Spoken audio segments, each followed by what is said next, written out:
The Dragon Slayer Academy existed within the digital world of his favorite game, a place where players rose through blood and struggled to become humanity's last line of defense against the monstrous swarms that plagued the realm.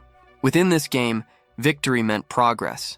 By slaying creatures and completing quests, players strengthened their avatars until they could challenge even gods themselves. That intoxicating pursuit of growth was what fueled him. He had poured endless hours into grinding, pushing his heroes far beyond ordinary limits. After nurturing 1,000 NPC students all the way to S rank, the system suddenly rewarded his obsession with something extraordinary, a new quest. It wasn't just rare, it was unique. An X rank mission, unseen by any other player. The reward promised to match its prestige, X rank loot that could push his champions past the old ceiling of S rank. The thought alone sent a thrill through him. Then, without warning, everything changed. The moment he accepted the quest, his surroundings melted away. He wasn't playing the game anymore. He was inside it. The world of Dragon Slayer Academy unfolded around him, vast and vivid. Yet unlike most who would panic at such an impossible event, he didn't flinch. It felt strangely normal, like stepping into his favorite world was just another Tuesday. He quickly opened his status window and froze. 0 across the board. No levels, no traits, no skills, no gear. A complete reset. Before frustration could settle, another system prompt appeared. He'd been granted a few special traits exclusive to first-time transmigrators. Their descriptions were vague, but hope flickered in his chest. Maybe these traits would help him grind back up, reclaiming the strength he once wielded. Then came the tutorial. The system announced his first challenge: survive for 10 minutes.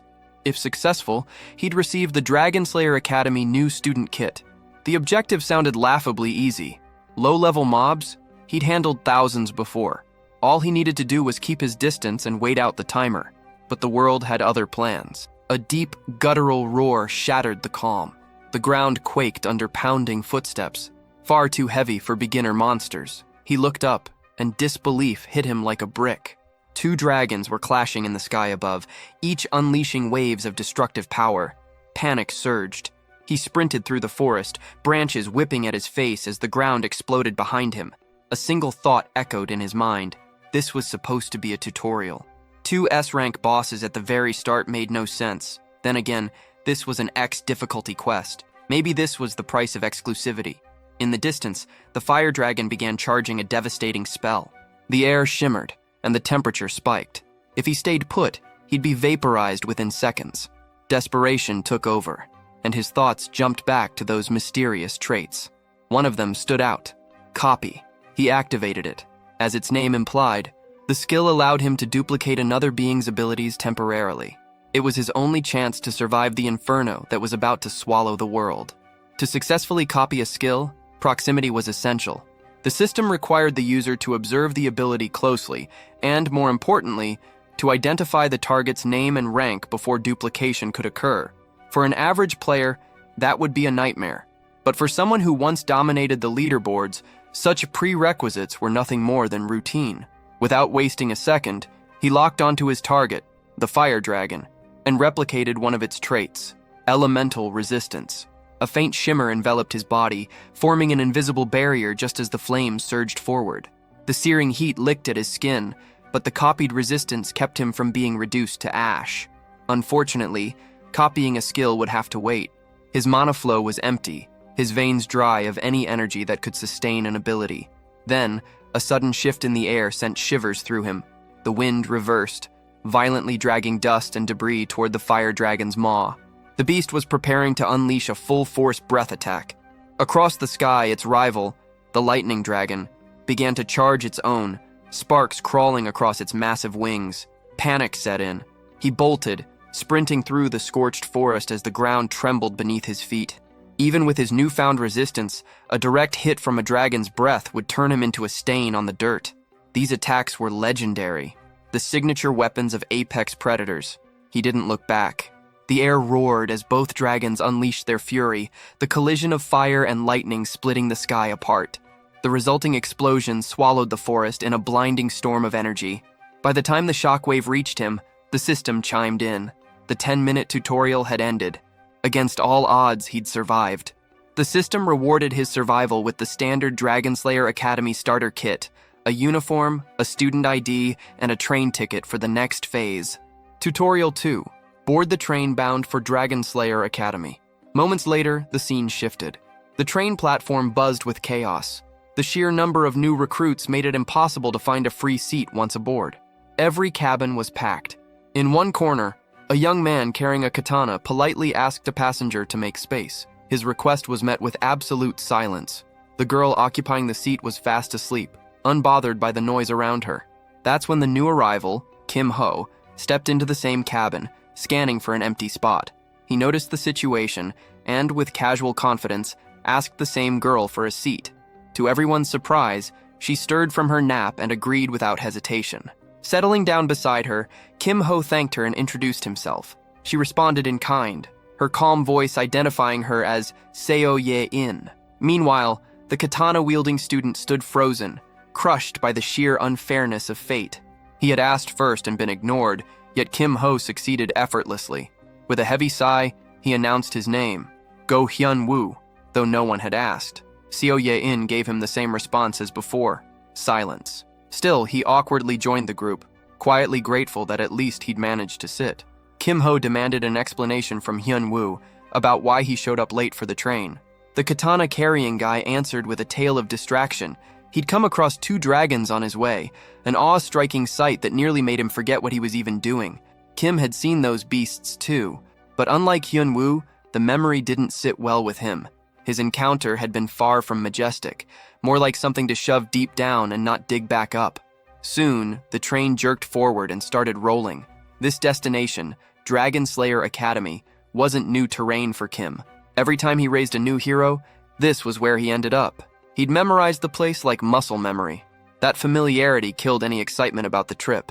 He figured there'd be nothing surprising, just a rehash of what he already knew. But the moment he stepped into the train car, something felt off. The students around him, the ones sharing his cabin, and even the staff walking the aisles, none of them looked familiar. Not a single one triggered recognition. They weren't the default characters or NPCs he was used to seeing. Despite this world feeling like a carbon copy of the game he remembered, the people inside it had changed.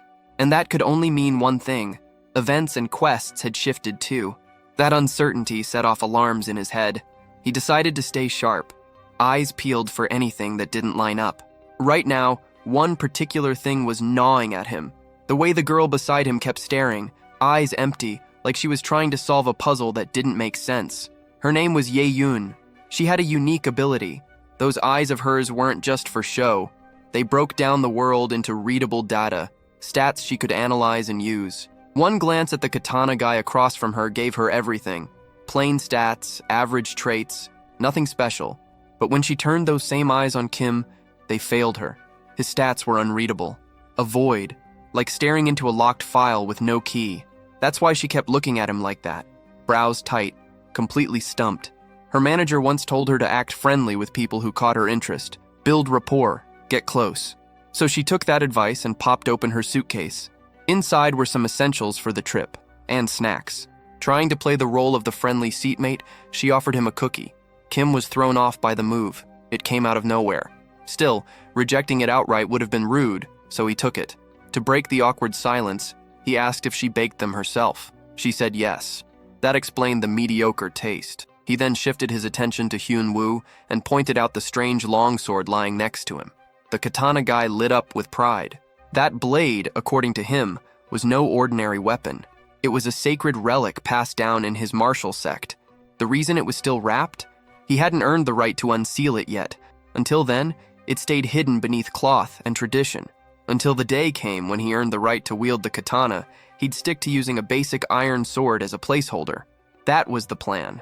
But while the conversation unfolded, the cabin door swung open without warning. A blonde-haired guy barged in, bringing with him a loud grin and a burst of overly friendly energy that immediately shifted the whole atmosphere. Apparently, he was just looking for a seat, but Kim didn't buy it. Loud types weren't exactly his favorite, and this one gave off the wrong kind of vibe. It was obvious the guy wasn't here just to sit. He had another motive. The stranger, caught off guard by how fast his excuse fell apart, awkwardly reached into his coat, pulled out a business card, and introduced himself as Shin Byung-chul. This guy ran an errand business, or so he claimed. He offered to find anything, do anything, legal or not, for a price. Useful services for everyday life, he said. Kim wasn't impressed. He could already see straight through the pitch. This wasn't just some guy running a startup. It was a walking black market in a suit. Even now, he was under pursuit for promoting a shady operation inside a place that clearly didn't allow it. As Shin kept talking, he kept checking the windows, eyes darting like someone on the run. He denied it when pressed, but his nervous glances betrayed the truth. Then he tried to bolt, but by then, it was already too late. The disciplinary committee had arrived. A group run by students themselves, this committee enforced order within the academy walls with more authority than any outside institution.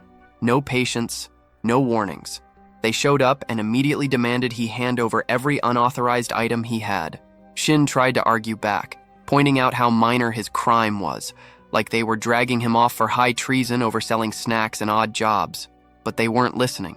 The head of the committee stepped in, and without hesitation hit him with a surge of electricity for not cooperating fast enough. Kim took note of her. She was a lightning-type mage, a rarity in this world. Not only that, but her presence was commanding, ruthless even.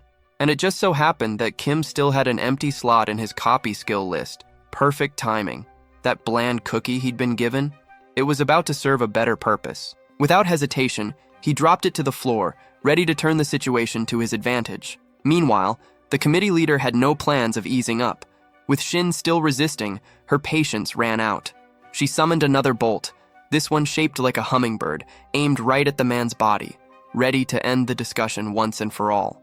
Just when it looked like Shin Byung-chul was about to get zapped into oblivion, Kim Ho made his move. He stretched out his hand and intercepted the lightning attack mid-flight, catching it clean before it could hit its mark. The head of the disciplinary committee was left stunned, unsure whether to be impressed or furious. Kim strolled out of the cabin, visibly irritated, not by the spell, but by the chaos that made him drop his precious cookie. The disciplinary leader had no clue what kind of fool she was dealing with. While they were still trying to wrap their heads around the absurd interruption, Kim had already achieved what he came for, copying the lightning-based skill called Hummingbird.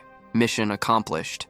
He gave a dramatic monologue about the tragic loss of the cookie, his most cherished companion, stolen from him by the meddling of power-tripping student enforcers. One of the committee members, clearly not amused, called his story nonsense. The guy, dubbed Korean Jesus by some, looked ready to throw punches. Hyun-woo didn't back down.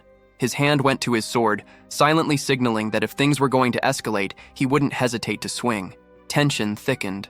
Both sides locked eyes, measuring who'd move first. Sensing it might spiral out of control, the committee leader stepped in, reined in her hot-headed subordinate, and offered a peace offering, a free dessert coupon, as compensation for the irreplaceable cookie. Kim accepted the bribe like it was a noble trade and left, satisfied, disappearing once again.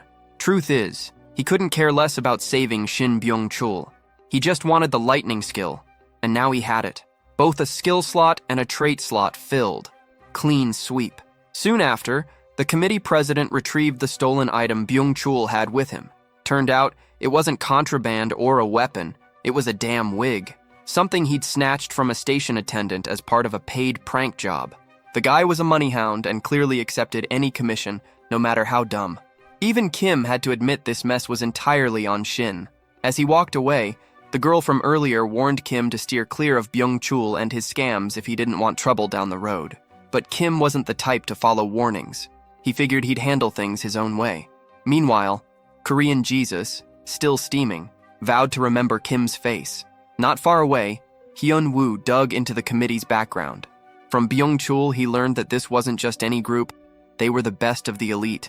The one who'd launched the hummingbird spell? That was Song Chun-hai, the current president. The name hit him hard. Chun-hai belonged to that Song family, the same one that ruled over Topaz Tower. And she wasn't just some noble with a fancy title. She was dangerous, strong, stylish, the kind you didn't want to cross. And her grandfather? That was Thunderlord Song Gyeong-yoon. A name that carried so much weight, even Hyun-woo felt a little sorry for whoever might end up dating Chun-hai. As for the crew trailing behind Chun-hai, they weren't just some nameless extras either. Jo Byok stood out. He was a student under the infamous Fist King. Then there was Han Somin, trained by the Sword Empress herself. And finally, Gaeum Yohan. Despite sounding like a joke, he wasn't one. He was the sole heir to the Golden Lotus Pavilion, a name that carried weight. With introductions out of the way, Byung-chul decided to vanish before anything else exploded. Once he left, Hyun-woo turned to Kim-ho, curiosity written all over him. That whole dramatic move, intercepting an attack just to save a cookie, it made no sense. Why risk it all for something so dumb? Kim-ho laid the cards on the table. The cookie had been just an excuse. What really drew him in was the lightning spell Chun-hai had fired. That revelation threw Hyun-woo off, especially since he'd clearly seen Kim step in and catch the hummingbird spell bare-handed. Kim shot a question back at him, testing what Hyun-woo actually knew about that spell. After thinking for a moment, Hyun-woo admitted he'd never seen it used before. Even during that live demo, the spell itself was practically invisible. No electric trail, no flash. It didn't even look like it was meant to damage. More like it was designed to paralyze the target on the spot. Kim nodded but didn't fully agree. There was more to the hummingbird than that. He broke it down. The name came from the erratic flight pattern of the bird it mimicked. A real hummingbird moved unpredictably, fast, almost impossible to catch. That's what made the spell dangerous. It relied heavily on the caster's finesse. The fact that Kim caught it said more about Chun-hai than about him. A proper mage would have altered the spell mid-flight, kept it darting. But this one flew in a straight line and landed in his palm. That spoke volumes. Chun-hai still had a long way to go in mastering her control. Hyun-woo couldn't hide his reaction. He was genuinely impressed. Not only had Kim broken the spell down with insane precision, but he'd also analyzed its flaws in real time. And Kim wasn't done. He'd made another observation during the encounter. Chun-hai had cast an E-rank spell using only a D-rank strength stat. That wasn't something just anyone could do. It hinted at a powerful trait backing her up, or maybe a huge internal mana reserve. Either way, Kim was convinced she'd eventually meet all the expectations tied to being the Thunderlord's granddaughter. Back on Hyun-woo, the guy was already acting like a die-hard fan. In just a short time, he'd gone from stranger to devoted follower. Kim thought he was laying it on a little too thick, but Hyun-woo wasn't joking around. He even offered to help with anything, anytime. Kim didn't hesitate. If help was offered, he was going to take it. Without wasting the chance, he roped Hyun-woo in for the next part of his plan. Right then, Kim-ho casually slipped in a request. He needed to borrow a silver coin. No build-up, just straight to the point. Cut to their next stop. A beat-up, half-forgotten machine sitting in the corner of what used to be a casino. That's right, a gambling den now reduced to rubble, and this machine looked like it hadn't worked since the building lost its license. To Hyun-woo, it was nothing more than a rusted-out relic. But to Kim-ho, it was an opportunity. In fact, he was willing to gamble everything he had on it, which at the moment was exactly one silver coin that wasn't even his. He shoved the coin in. At first, nothing happened. Dead silence. The thing looked just as broken as it had before, and doubt began to creep in. Then it roared to life. Lights flickered, gears shifted, and a hidden event. The broken slot machine sprang open. A familiar feature to Kim-ho, who'd already unlocked every achievement in the game version of this world. He didn't waste time, grabbed the lever, gave it a confident pull, and hoped the payout would be worth it. But all that fanfare led to a single result. A water bottle. No rare weapon, no legendary gear, not even one of those absurd joke items like the unyielding fork sword or the farmer's shotgun. Just a plain bottle of water. Hyun-woo stared in disbelief, unable to figure out what kind of scheme Kim was running here. Kim, on the other hand, immediately laid out the real issue. Messing with this machine was strictly against Academy rules. Anything obtained from it counted as an illegal gain. That meant they were breaking the law, plain and simple. Realization hit Hyun-woo hard. He was now an accomplice, acting as lookout while Kim spammed the slot lever for contraband loot. Kim figured they were safe. The committee rarely patrolled this area. Famous last words. Just moments later, Han So-min, yes, that Somin, appeared right on cue. She didn't hesitate to remind them what messing with the machine meant. Demerits. Serious ones. The tables had turned. Fast. Kim-ho whispered instructions. Stall her. Hyun-woo didn't flinch. Somin warned him he'd be punished too, but he didn't care. In fact, he welcomed it. Sword drawn, he looked eager to test his strength against a disciple of the Sword Empress herself. Somin didn't hold back. She took note of his name, gave no more warnings, and charged. Her first attack came in heavy and fast. A solid forward thrust. Hyun-woo blocked it cleanly, then swung back with a counterstrike. She dodged with ease. A pause followed, brief but tense. Then Somin gathered energy into her blade. and everything about her movement changed. She launched forward with blinding speed, kicked off the ground, and hurled herself downward, channeling her entire weight into a crushing vertical strike. Soman's attack came down hard, so much so that Hyunwoo had to brace with both hands just to block it. From the sidelines, Kim Ho kept a close eye on the clash, quickly noticing a key issue. Hyunwoo was struggling, not because of skill, but because he lacked internal energy. That deficit was dragging him down, but Kim wasn't ready for the fight to end. He came for entertainment, not a quick finish. With a swift motion, he cast an amplification spell toward Hyunwoo, forcefully boosting the swordsman's magic core from E rank to C. The spell wasn't permanent. 1 minute duration, 1 hour cooldown. Still, that 1 minute was all Hyunwoo had, and he needed to make it count. As the timer ticked down to 14 seconds, Kim Ho's attention briefly drifted. He thought back to slot machines and why most players avoided them. Too random, too risky. But there was a hidden mechanic, something buried in the system that few ever discovered. A guaranteed jackpot on the 6th spin, a failsafe, just like a gacha game's pity counter. Most players started the game with 5 coins. Kim had now used his 5th. The 6th? That one would guarantee the best reward in the machine. All he needed was 1 more coin, the one he borrowed from Hyunwoo. He dropped it into the slot. The machine clanked and whirred, then spat out its highest tier prize, a rank C dark ice crystal. Dangerous, volatile, and potentially lethal if misused. But the reward was real. Before he could celebrate, trouble crept up behind him. A blue-haired attacker, silent and quick, moved in to strike from Kim Ho's blind spot. But Kim had already accounted for that. Right on cue, Hyunwoo intercepted the attack, knocking it off course. But the cost was high. His iron sword shattered on impact. The buff expired. Soman was expecting him to collapse or retreat, but instead, she watched Kim Ho uncork the crystal and drink it. Warning label be damned. The system responded instantly, applying a frozen status across his entire body. His breathing ceased, his throat tightened.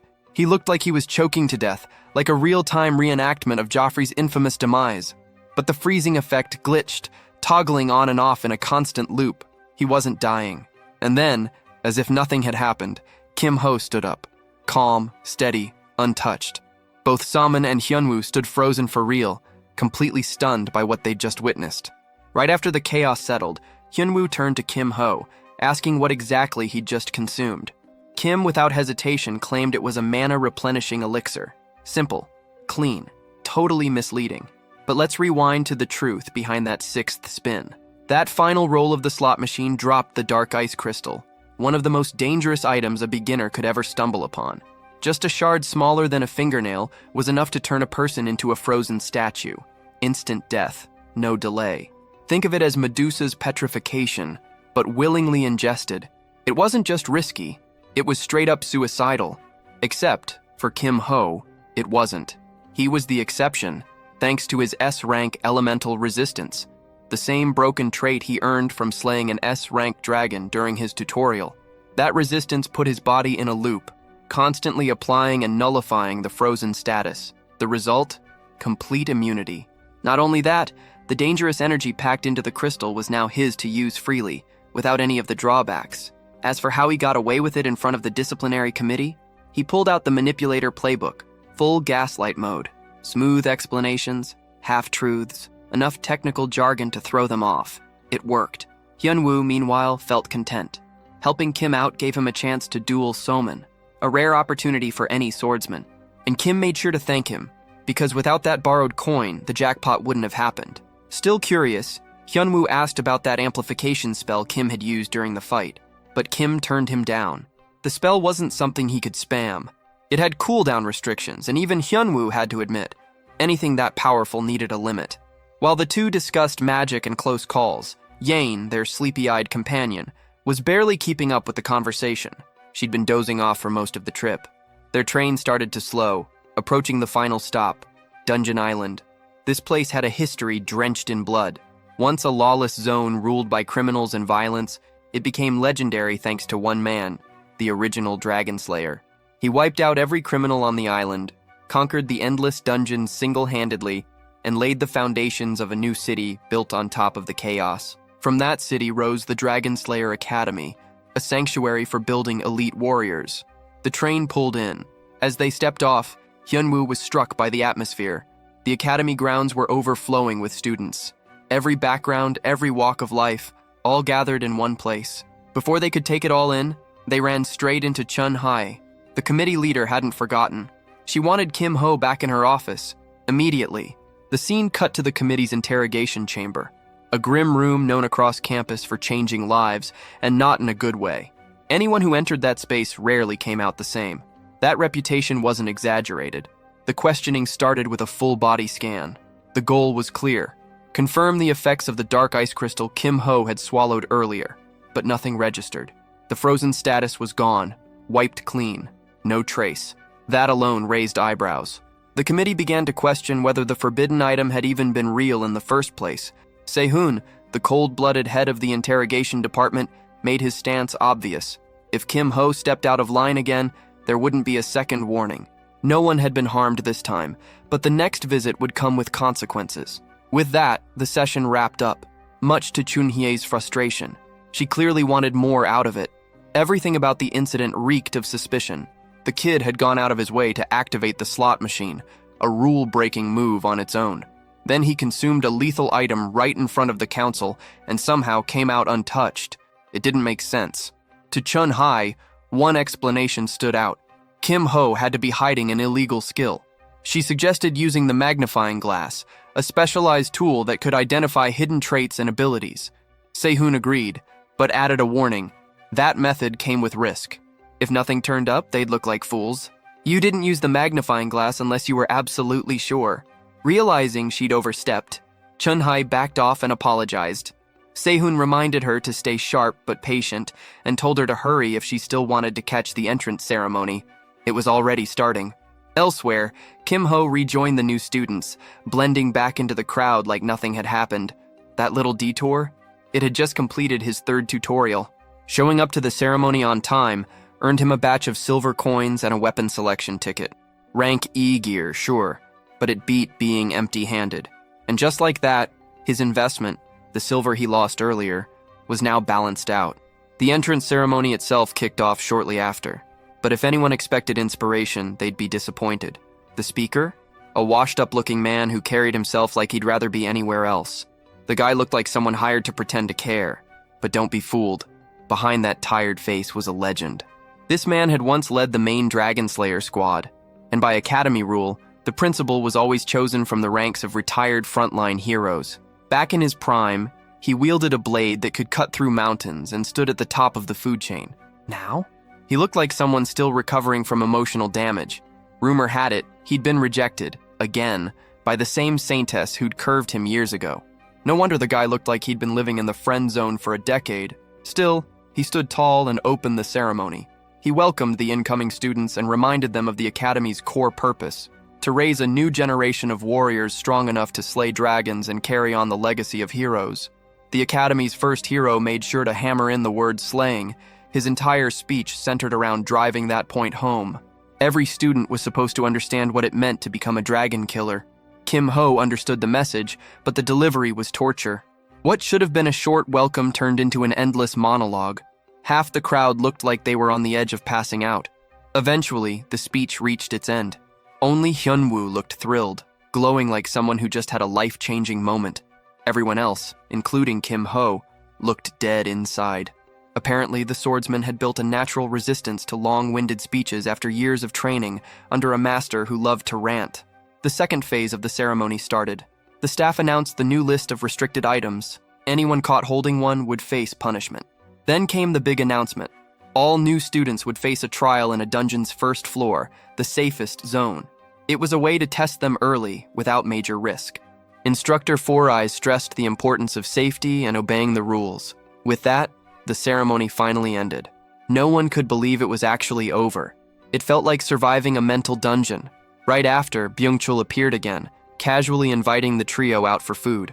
Looked like he'd earned himself a new tattoo, probably got clawed by the creature he annoyed earlier. He warned them to enjoy the meal while they could. Tomorrow, everything changed. Later that night, Hyunwoo and Kim Ho found out they'd been assigned dorms right next to each other. While Hyunwoo got excited about that, Kim Ho stepped into his room with a different goal, no rest yet. He sat on the bed, crossed his legs, and entered a meditative state. The focus? Building a mana core. To use magic, one needed a core, an internal engine to channel mana. Kim-ho had never made one in real life, but he knew the theory like the back of his hand. He'd played this game enough times to memorize every system. On top of that, his body had already fused some mana with the dark ice crystal, giving him a head start. Next door, Hyunwoo was doing the same, sitting still, reflecting on every move and mistake from his fight with Sumin, the Sword Empress's disciple. Both were locked in silence, mentally preparing for what tomorrow had in store. She had been Hyunwoo's true opponent for a long time. Even though both of them held back during the duel, things would have been far messier if they'd fought at full strength. The only reason Hyunwoo lasted as long as he did was because Kim-ho stepped in and boosted his core mid-fight. That intervention stretched the battle far beyond what should have been possible. Hyunwoo couldn't shake the impression. Kim-ho felt more like a master than a peer. The guy always stayed calm under pressure, dissected every situation like he was 5 steps ahead, and carried an edge that couldn't be taught. That's why Hyunwoo found himself stuck at a crossroads. Could he really trust him? Could he ask for help? But he dropped the thought quickly. Making his first friend into some kind of deal-based partner didn't sit right with him. Instead, he doubled down on improving himself with his own strength. The next day rolled in. A temporary classroom had been assigned, and students gathered inside, talking among themselves. Even Yane, perpetually half asleep, managed to show up on time, surprising everyone who expected her to be late again. But the room was missing one key thing: a teacher. Class had technically started, but no one was running it. The longer the wait dragged on, the more it felt like whoever was in charge had a serious problem with punctuality. Then, finally, someone stepped into the room, and the energy shifted fast. At first, the students looked excited. That vanished the second they saw his face. The man who walked in looked like someone straight out of a police lineup. Wild-eyed, scarred, and carrying the vibe of someone who'd just broken out of a maximum security prison. He introduced himself as their homeroom teacher, Lee Sudok. He didn't waste time. He pointed at a random student and told her to say his name aloud. Panic set in. She stammered something about the villain hunter. Wrong. Tried again. The human butcher. Closer. Both were nicknames that stuck, and both were terrifying for a reason. Kim-ho, watching silently, took a mental step back to assess the situation. This wasn't just some scary dude. Sudok wasn't a teacher by choice. He was a hunter, a specialist who tracked down S-rankers who'd gone rogue. In a world where elite heroes were forged like weapons, some cracked and turned villain. Sudok's job? Find them and break them. And break them he did. He wasn't famous for arrests. He was famous for body counts. Villains didn't get captured. They got buried. That's how he earned his titles. And according to him, he only agreed to teach because the principal wouldn't stop asking. Now he had a classroom instead of a battlefield, but his expectations hadn't changed. Execution still had to be perfect. His message was brutal and clear. Anyone who failed his class could expect the same treatment he gave villains. Perfect motivation. If fear didn't light a fire under them, nothing would. With that, he launched into his first lesson, an introduction to the school's grading system. The grading system kicked off with the written exam, which made up 30% of the total score. Then came behavior, a 10% slice awarded simply for staying out of trouble. Easy points, unless someone messed up. A single mistake could tank that score to 0 and drag everything else down with it. Sudok, dripping with sarcasm, made it clear he'd be keeping a close eye on every student, hoping at least a few might survive until graduation. The next part focused on practical exams, broken into 2 sections: dungeon quests and PvP matches. As the names implied, students would be graded on their ability to clear dungeons and fight each other. Rankings would be relative, based on performance compared to their peers. Add it all up: 30% written, 50% practical, and 10% behavior.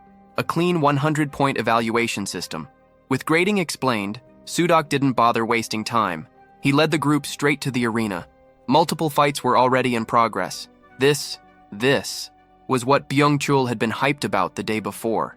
The PvP battles. Rules varied depending on the setup, but today's format was labeled as a death match. Not the literal kind, just a fight that continued until one fighter's health dropped to 0 or they were physically unable to continue. Voluntary surrender was allowed. Every match had a 5-minute cap, and if no winner emerged, it ended in a draw or went to a judge's decision. Byung-chul explained that each participant would face 3 randomly chosen opponents from the same year. Every win netted 300 points, but losses or draws. No penalty, but no rewards either. Just dead time. Kim Ho already knew the deal. No negative scoring, but no one was handing out participation trophies either. Suddenly, a system prompt flashed in front of him. A subquest triggered by the placement exam. The requirement, score an average result. That meant taking down at least one opponent. The reward, an extra copy slot. That was a solid deal. From Kim Ho's perspective, the task was easy. One victory in combat and a decent dungeon score were well within reach. But what really grabbed his attention was something bigger. This was a perfect chance to study other students' skills. It wasn't just about passing the test, it was a scouting mission. He could identify standout talent for future use, whether it meant recruiting them as future allies or copying their skills and traits for his own arsenal. Before he could strategize further, the announcer called his name, and that of his opponent. He stepped forward toward the battlefield, eyes narrowing as he saw her approach. Scarlet hair, confident stance, and blazing aura. His opponent was a flame magic user from the Ruby Tower. The Ruby Tower was infamous for raw power, high-output magic that scorched through enemies with sheer firepower. Kim Ho used to main them back when this world was still just a game, and he loved every second of it. But right now, one of their proud representatives was about to become his 5-minute test subject. Manhua, the flame mage, wasn't impressed. Facing off against someone with no fame, no reputation, and wielding what looked like a retired grandpa's walking stick disguised as an earth staff, it was insulting. An E-rank support tool? That was all he brought? One glance told her everything. He wasn't from the Emerald Tower, which meant he wasn't an earth mage. That raised one question. Why bring a staff like that at all? Maybe it was just to boost support magic? Whatever the plan was, she didn't plan to give him enough time to show it. The match kicked off, and Yanhua wasted no time. Treating him like a standard support caster, she fired up a combustion spell, aiming to take him out in one clean blow. Flames roared. The crowd leaned forward, impressed by her precision and raw control. Ruby Tower flare in full display. Then the smoke cleared. Her opponent stood unharmed. Yanhua blinked, confused. Sure, she didn't expect to wipe him out in one hit, but not even a scratch? That wasn't just surprising, it was absurd. Kim Ho smirked, still untouched. Now she was rattled. Something was wrong. Maybe he used a dispel to nullify her spell. She quickly shifted strategies, preparing a technique that couldn't be blocked by typical anti-magic. A full ring of explosive flames erupted around him. Precision fire meant to trap, punish, and overwhelm. He didn't move, not a step, not a flinch. He just stood there, completely unaffected, soaking the blast like it was warm rain. The sight pushed her to her limit.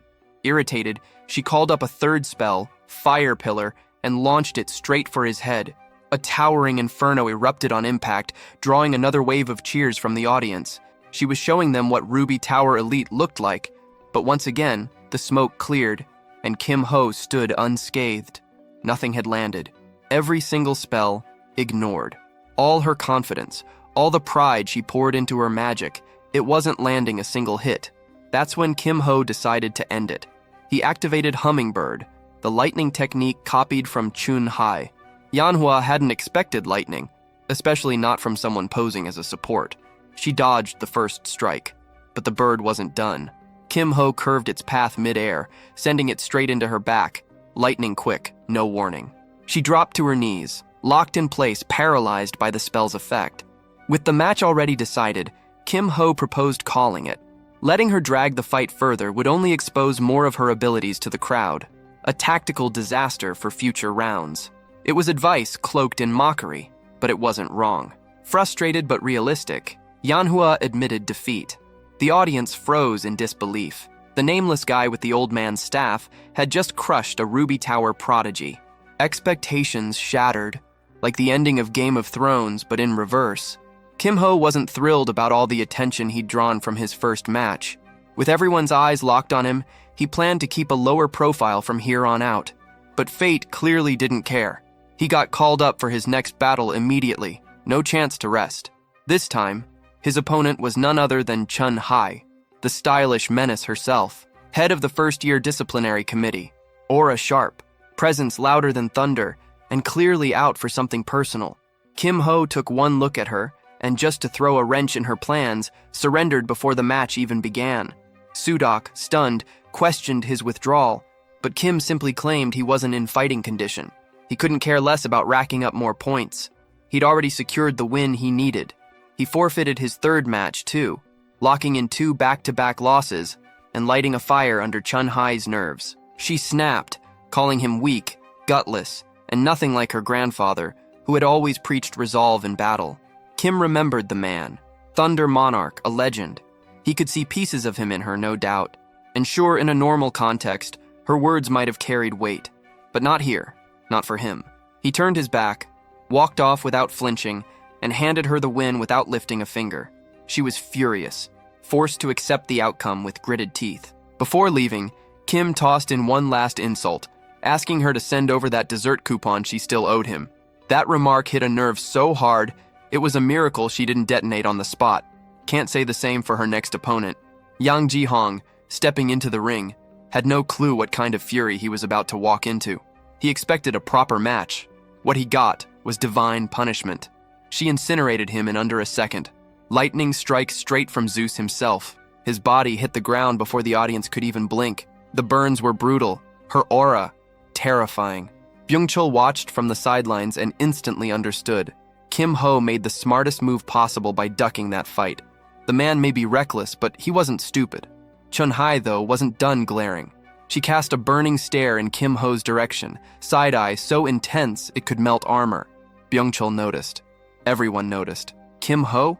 Either he didn't see it or he didn't care. He admired her entrance. Power, dominance, flash, classic Thunderlord blood. But while the audience was dazzled by her destruction, the rest of the student body wasn't so forgiving. They weren't impressed with Kim's tactical retreats. To them, it looked like the guy got lucky in his first fight and backed out of the next 2 out of fear. Exactly what he wanted. Let them talk. Let the rumors spread. Misleading them into thinking he was some lucky amateur gave him the freedom he needed to move in silence. Sometimes bad press was the best cover. Meanwhile, Chun-Hai was cued for her final match, and this one had real heat. Her opponent? Seo Yeon, the Academy's rumored gun prodigy, daughter of Korea's very own John Wick. The reveal turned heads. A gun duelist versus a mage was a matchup worth watching. And in this case, it wasn't just hype. Gunners had real tactical edge when dealing with spellcasters. The crowd started to doubt her. Could Chun-Hai actually lose? Kim Ho didn't commit to a prediction. Not yet. The fight was still unwritten, and he'd be watching. To make things more entertaining, Kim Ho threw 5 silver coins on the line, betting on the outcome of the upcoming duel. True to form, Byung-chul, the greedy little rat, accepted without hesitation. The match kicked off. On one side stood Chun-Hai, the composed and intimidating granddaughter of the Thunderlord. On the other, the cold, unreadable gun duelist, Seo Yeon. From the start, Yeon went on the offensive, unleashing a storm of amplified bullets. Chun-Hai didn't flinch. She blocked every shot with ease, just as Kim Ho expected. Her mana pool was massive, and he knew it. Then came the retaliation. Chun-Hai summoned a swarm of hummingbird spells. The electric projectiles flew toward Yeon, who stayed locked in her firing stance. She dodged both birds initially, but Chun-Hee redirected them mid-flight, just like Kim Ho had done before. One of them clipped Yeon's face, stunning her and sending her crashing to the floor. It wasn't a clean hit. If it had been, the match would have ended on the spot. Still, it slowed her just enough. With her movements dulled by the shock, the second strike was all but guaranteed. Everything was falling into place exactly how Kim Ho had calculated. Chun-Hai was seconds away from finishing the match. Then, the unexpected. Yeon dropped a smoke grenade. The thick smoke burst up, blinding Chun-Hai's line of sight. Kim Ho raised an eyebrow. No ordinary grenade could have landed on someone like her, but this one did. With visibility cut off, the tide of battle shifted. Through the haze, Yeon repositioned and fired, landing a clean shot on Chun-Hee's back. It looked like a direct hit, but just before it connected, Chun-Hae had raised a barrier. Still, she'd been caught off guard. She knew she was in a dangerous position now. Yeon lined up another shot, and Byung-chul pointed out something else. This girl wasn't just skilled, she was rich. That invisibility cloak she wore wasn't standard gear. Neither was the high-end rifle just pulled out. The rifle fired again. Chun-Hai didn't even try to block it. She barely dodged it by inch. That one shot was enough to shake her strategy. Now, both fighters had roughly equal health. Half the match time had already passed. The cloak made things worse. Chun-Hai couldn't see her opponent at all. Every attack from Yan came out of nowhere, forcing her to react blindly. Another shot from behind nearly clipped her again. But Chun-Hai adapted. Using her barrier, she tracked the mana signature from Yeon's last bullet. That gave her just enough of a trace to lock onto her position. In the narrow window she had, she unleashed a wave of lightning across the arena floor, surging it toward the source. Yeon leapt to escape the surge. That jump sealed her fate. Mid-air, she had no mobility, nowhere to run. Chun-Hai launched another hummingbird spell. This one struck clean and paralyzed Yeon in mid-flight. But the clock betrayed her. The match timer hit 0 the moment the spell connected. Yeon fell to the ground, her health lower than Chun-Hai's. But the battle had ended. Byung-chul was stunned. Kim Ho not so much. After watching Chun-Hye's performance, he was sure no one could beat her in a straight fight. The judges ruled Chun-Hye the winner by health. Still, Kim Ho gave credit where it was due. Yeon had put up one hell of a fight and pushed it further than anyone expected. As for the wager, Byung-chul handed over the coins, already itching for another chance to win them back. Kim Ho turned him down flat. The guy was clearly hooked, and he wasn't going to feed the addiction. Back in the arena, Hyunwoo entered for his match. His opponent? Jo Byok, disciple of the Fist King. This one had potential. Kim Ho took the bet, this time putting his money on the Fist King's protege. Byung-chul called him out for being brutal, betting against his own friend. But Kim Ho didn't care. He wasn't here for loyalty, just for the truth. Naturally, the gambling addict didn't get the message. But Kim Ho didn't bother explaining further. He'd figure it out soon enough. Shifting to Hyunwoo's perspective, the pressure was on. He knew Kim Ho was watching, and this time, he was determined to show everything he had, even if the odds were stacked against him. Drawing the iron sword, he ignored the better weapon on his back. His opponent, Jo Byok, clearly noticed the decision and questioned it mentally. But Hyunwoo already knew. He wasn't ready to wield that blade yet. Byok didn't care either way. He had no intention of holding back. Both fighters squared up, and the duel began. Byok struck first, slipping past Hyunwoo's initial slash and immediately launching a devastating punch. The speed and power were no joke. Even though Hyunwoo managed to block it, the sheer impact sent his body flying. Reality hit fast. His opponent was the real deal. Basic swordplay wasn't going to cut it. Byok didn't let up. Like a human missile, he propelled himself forward again, ready to end it. Hyunwoo decided to meet him head-on, drawing on his clear-stream sword technique to try and break through. It didn't work. Their clash ended in disaster for him. The iron sword shattered instantly under the pressure of Byok's blows. Defenseless, Hyunwoo admitted defeat without hesitation. Still, he left behind a small cut on Byok's shoulder, proof he could at least land one hit. Byok acknowledged it and looked forward to a rematch, just like Kim Ho predicted. From the moment he saw Hyunwoo back on the train, he knew. The guy had talent, but that pathetic iron sword was holding him back. At this point, it was becoming a pattern. Every fight ended with a broken blade. Byung-chul, meanwhile, was crushed. Another bet lost. Another blow to his already sad silver stash. Kim Ho didn't let up, expecting payment immediately. With his coin pouch running dry, Byung-chul was offered another option: information. Kim Ho made it clear. If he couldn't pay in silver, he'd better cough up something useful. Later, the trio grabbed lunch while waiting for the next round of testing. According to the announcer, a raid placement exam was scheduled after the break. As they sat together, Kim Ho grew increasingly irritated watching Byung-chul slowly chew through his food like it was a meditation ritual. Finally, the guy finished and asked what Kim wanted. Kim Ho went straight to the point. He wanted details on the top players from each faction. Byung-chul didn't mind sharing. He didn't think the intel was all that valuable anyway. Now, let's break down the Academy's 4 major factions. Not counting the official student council, of course. There was the Murom Alliance, a martial arts powerhouse led by none other than Mo Yong-jun, the grandson of the Sword Saint. Then came the Magic Tower Society, represented by the Ruby Tower's own Hong Yunhua, the same girl Kim Ho had steamrolled earlier in his match, despite her now being revealed as a high-ranking figure. Honestly, the school felt more like a crossover between 4 completely different Manhua universes smashed together under one roof. Third on the list was the Guild Federation, led by Druid Park Na-ri, famous not just for her position, but also for her tiger-striped cat that somehow commanded as much attention as she did. According to rumors, Another member in her guild was secretly hiding their full strength, making the faction even more unpredictable. And finally, there was the Knight's Order. Leading them was none other than Lee Sang-yoon, the Swordmaster's son. If that didn't sound like a Manhua protagonist's title, nothing else would. Honestly, it felt like Jinrun Candle had reincarnated into this academy. 4 factions, 4 powerhouses. The lineup was stacked, and even Byung-chul seemed impressed by his own list. Then they realized something was off. Hyun-woo was missing. Byung-chul suddenly remembered something about the club president and bolted away in a panic, leaving Kim-ho behind with the ever-silent Yane. Kim-ho glanced at her. She always seemed distant, like she existed slightly out of phase with the rest of the group. He figured he'd at least try to bridge the gap. He brought up the cookie she'd given him before, then mentioned the dessert coupon he got from Chun-hai as thanks. To return the favor, he summoned a blueberry cake with the coupon's magic, offering to share. She accepted. A rare, small connection formed between them over dessert. Mid-bite, Yane asked for his take on her loss to Chun-hai.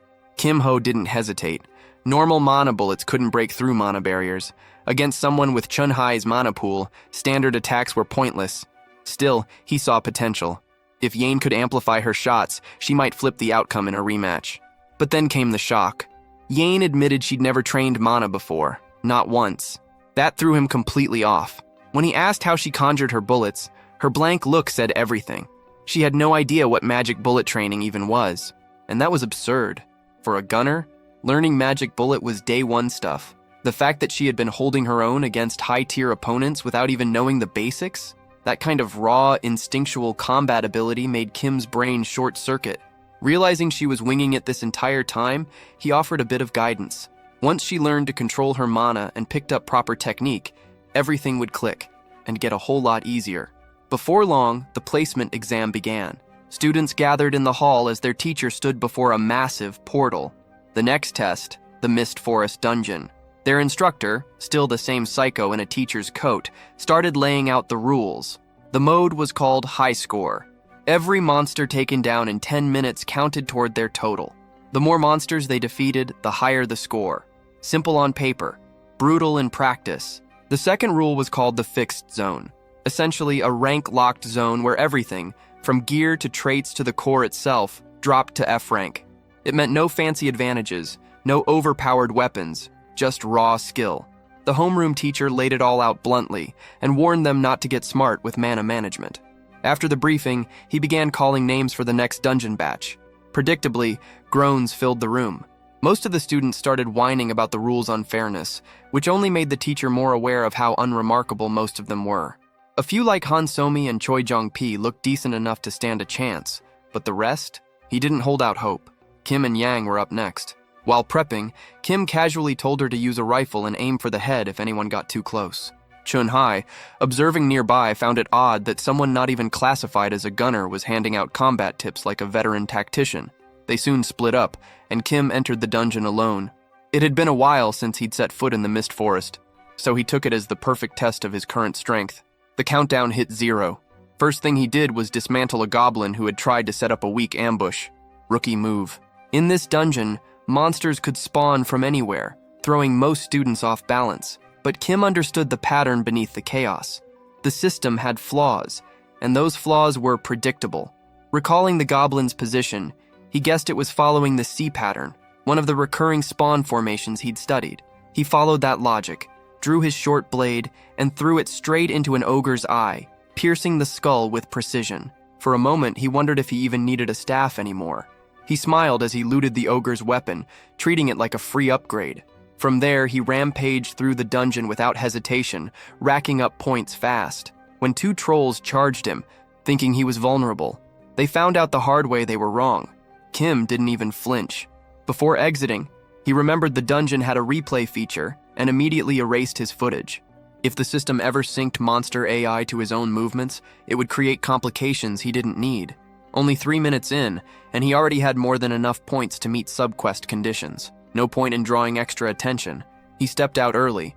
Outside, he spotted Yane leaving the portal, looking exhausted and muttering about how rough it had been. His early exit caught the homeroom teacher's attention. He remembered this was the same kid who once gave up during a PvP match.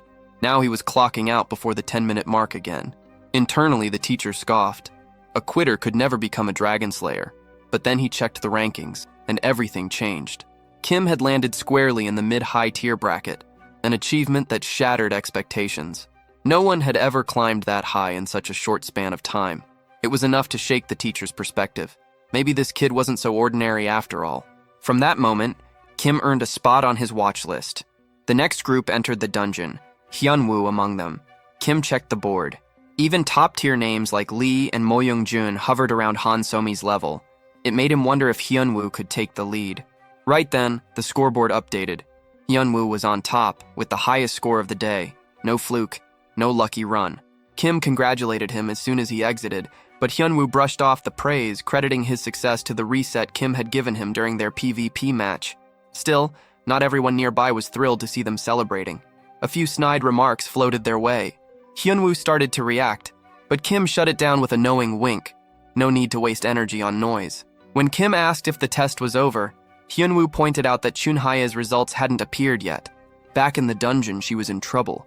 Surrounded by goblins, she struggled to keep up. Every shot she fired lacked the edge to turn the tide. Then she remembered what Kim had told Yane about aiming for the head. With focus, she poured all her mana into a single point and drew back her bow, firing one heavy, concentrated shot. It helped, but not enough. Her score came out lower than expected, and as it flashed in front of the entire hall, embarrassment hit hard. She muttered to herself, clearly frustrated that her performance was now public. Once the test concluded, the homeroom teacher officially called off the exam and informed the students that results would be released the following day. He advised everyone to rest until then. But the moment class was dismissed, he made a beeline straight to the system's operator, Four Eyes, and demanded access to Kim's replay footage from the Conquest exam. The tech guy immediately tried retrieving the file, only to discover that the video hadn't been saved at all. That didn't sit right. Suspicion instantly set in, and after a quick search, they uncovered what was already beginning to feel obvious. Kim had deleted the footage himself. The move raised several red flags. The teacher calculated that if Kim had continued at the pace he started, his score would have easily pushed past 2,000 points. That kind of result was abnormal, even dangerous. The teacher briefly considered the possibility. What if Kim was one of the evil lord's apostles who had slipped into the academy? Rather than escalate immediately, he decided to keep surveillance tight. If they rushed to the principal without solid proof, Kim might vanish underground and become even harder to track. As he walked off, the teacher quietly settled on one thought. If Kim truly was an imposter, it was only a matter of time before the truth surfaced. Meanwhile, in a quiet corner of the academy cafe, Kim, Hyunwoo, and Yan gathered over coffee, trying to decipher the confusing academy booklet. Kim told Hyunwoo to pull out his student ID and check his current score. The number displayed wasn't just a rank, it represented academy points, a currency system for everything within the school. He explained that these points could be earned through dungeon completions and could be exchanged for items, services, and even recorded footage, replays from other students' dungeon runs. To demonstrate, Kim purchased a recording of Soman's run for 100 points. Watching the footage of the blue-haired girl shocked Hyunwoo. The ease with which recordings could be accessed left him stunned. Kim noted that since Hyunwoo had a high score, his own replays were probably in high demand, and right on cue, 300 points were deposited into Hyunwoo's account from students purchasing his footage. That realization hit hard. It wasn't good news. It meant other students could now study his movements, tactics, and weaknesses with ease. Kim warned him. While the special rules inside the Mist Forest dungeon had helped mask his flaws, that cover wouldn't last. His core was weak, and it was only a matter of time before others figured it out. Still, the amount of points the gamble brought in made the risk tempting. For now, it was a high-stakes trade-off, and the entire academy was watching. Kim eventually unveiled a crucial piece of information. There existed a special training room where the mana density was exceptionally high.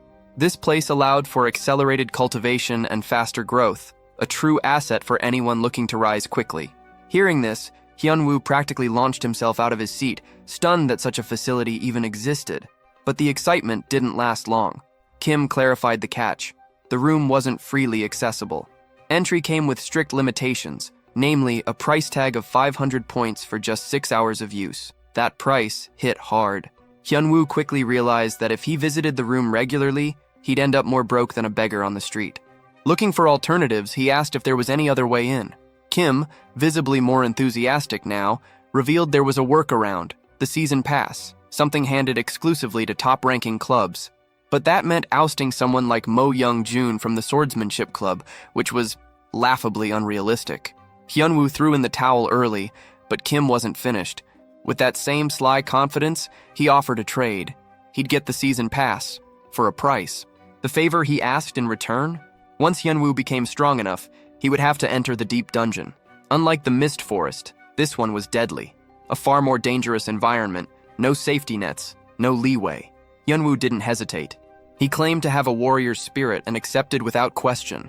With that, Kim told him to grind hard in the meantime, promising to secure the season pass in 2 weeks. Later that day, Kim paid a visit to the engineering workshop to pursue another one of his signature under-the-table deals. Inside the dimly lit room, a shut-in upperclassman was already buried in work, barely acknowledging the new presence. Kim greeted him with forced politeness, stating his intention to join the Magic Engineering Club. The senior wasn't amused. He wanted to know why Kim bypassed Workshop 1 and came directly to Workshop 4. Kim, playing the fool, replied that the Workshop 1 folks had sent him here, instantly irritating the guy. The senior, clearly fed up, told him to speak quickly and get out. While the engineer turned his back, Kim took the chance to assess him, B rank in magical engineering, and that was all Kim needed. Without hesitation, he copied the skill, no permission asked, no shame felt. Then his eyes scanned the cluttered workshop. Eventually, they locked onto a shiny blue cube resting off to the side.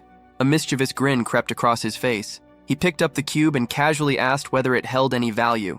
The senior, without even looking, said it was junk, too complicated to replicate, too useless to bother with. Kim played it cool and offered a catalyst reagent in exchange, feigning guilt over taking something without giving anything in return. The reagent, though not exactly valuable, was a staple for any engineer. The senior agreed, even asking Kim to keep the deal quiet. As Kim walked away, he glanced back just once to see the senior grinning like he had won something. Little did he know, Kim had just traded a 1,000-point catalyst for what the man considered trash. Then, like clockwork, an optional quest window popped up. The task was annoying and most would have ignored it, but Kim accepted it immediately. Because what nobody knew was that the reward for this so-called junk quest was a legendary S-rank item, the Cube of Life. Having once raised 1,000 S-rank characters in the past, Kim knew better than to waste time slogging through a painfully drawn-out quest line. Instead, he headed straight for the Mana training room, fully aware of a hidden exploit to craft the item without following the normal route. With amplification magic, he upgraded the copied B-rank magical engineering skill to S-rank and immediately began cracking into the 10x10 Rubik's Cube, a puzzle that would normally take days to solve, but which he aggressively tackled under the pressure of a strict 60-second window. Instead of relying on sheer brute force, he developed a rhythm, intensive meditation for an hour, strengthening his core, then 1-minute bursts of cube solving, cycling back and forth with ruthless focus. Every loop brought him closer to his goal. He had a hard deadline, Friday, because a very specific event was looming, and the Cube of Life had to be in his hands before then. The following morning brought a surprise twist in class. Yan arrived early, breaking her usual routine, while Hyunwoo was oddly late. But Kim's attention was instantly stolen by a sneak cookie attack, as Yan launched a barrage of crunchy dinosaur-shaped cookies at him without warning. The unexpected assault completely disarmed him. As he marveled at the nostalgic flavor, Hyunwoo finally showed up, glowing with satisfaction from the previous night's training session. His expression said everything. The special training room had worked wonders. That was all Kim needed to hear. He immediately reaffirmed his intention to secure the season pass, even if it killed him. Meanwhile, Yane stood frozen, staring at Kim in despair, her heart silently cracking from the fact that he mistook her lovingly crafted bear cookies for dinosaurs. Moments later, the homeroom teacher entered and dropped a major update. All battles would now take place in the arena, and the match timer was being extended to 10 minutes. No more quick draws. Every second would have to be used strategically. The new rules also made it mandatory for every first year to participate in at least 3 matches by the end of the week, or suffer a steep penalty to their grade. Kim's reaction was immediate. A sly grin stretched across his face. This was what he had been waiting for. The opportunity to wipe out the competition had finally arrived. If you enjoyed this video, don't forget to give it a thumbs up, it really helps. And for more content like this, make sure to subscribe and hit the notification bell so you don't miss any updates. Let me know in the comments if you'd like to see another part. I'd love to hear your thoughts. See you next time. Bye-bye. Sometime later, the boy who had been following Kim Ho was pinned against a wall by someone. Upset, he complained about how unfair the situation was. A short-haired boy with an angry and demanding look scolded him harshly. He said that his older brother from the disciplinary committee had been defeated by a thief. He then blamed the two brothers for damaging his family's name. Nearby, the girl who had also been following Kim Ho was kneeling on the ground with one hand raised. Still furious, the short-haired boy mocked the fact that even a large group had failed to defeat a well-known coward. After letting the boy go, the short-haired boy walked away, called him pathetic, and sighed in disappointment. Later, the same short-haired boy sat on a wooden chair and admitted that he had felt something was wrong from the start. A blue-haired girl standing beside him suggested that they should meet Kim Ho in person.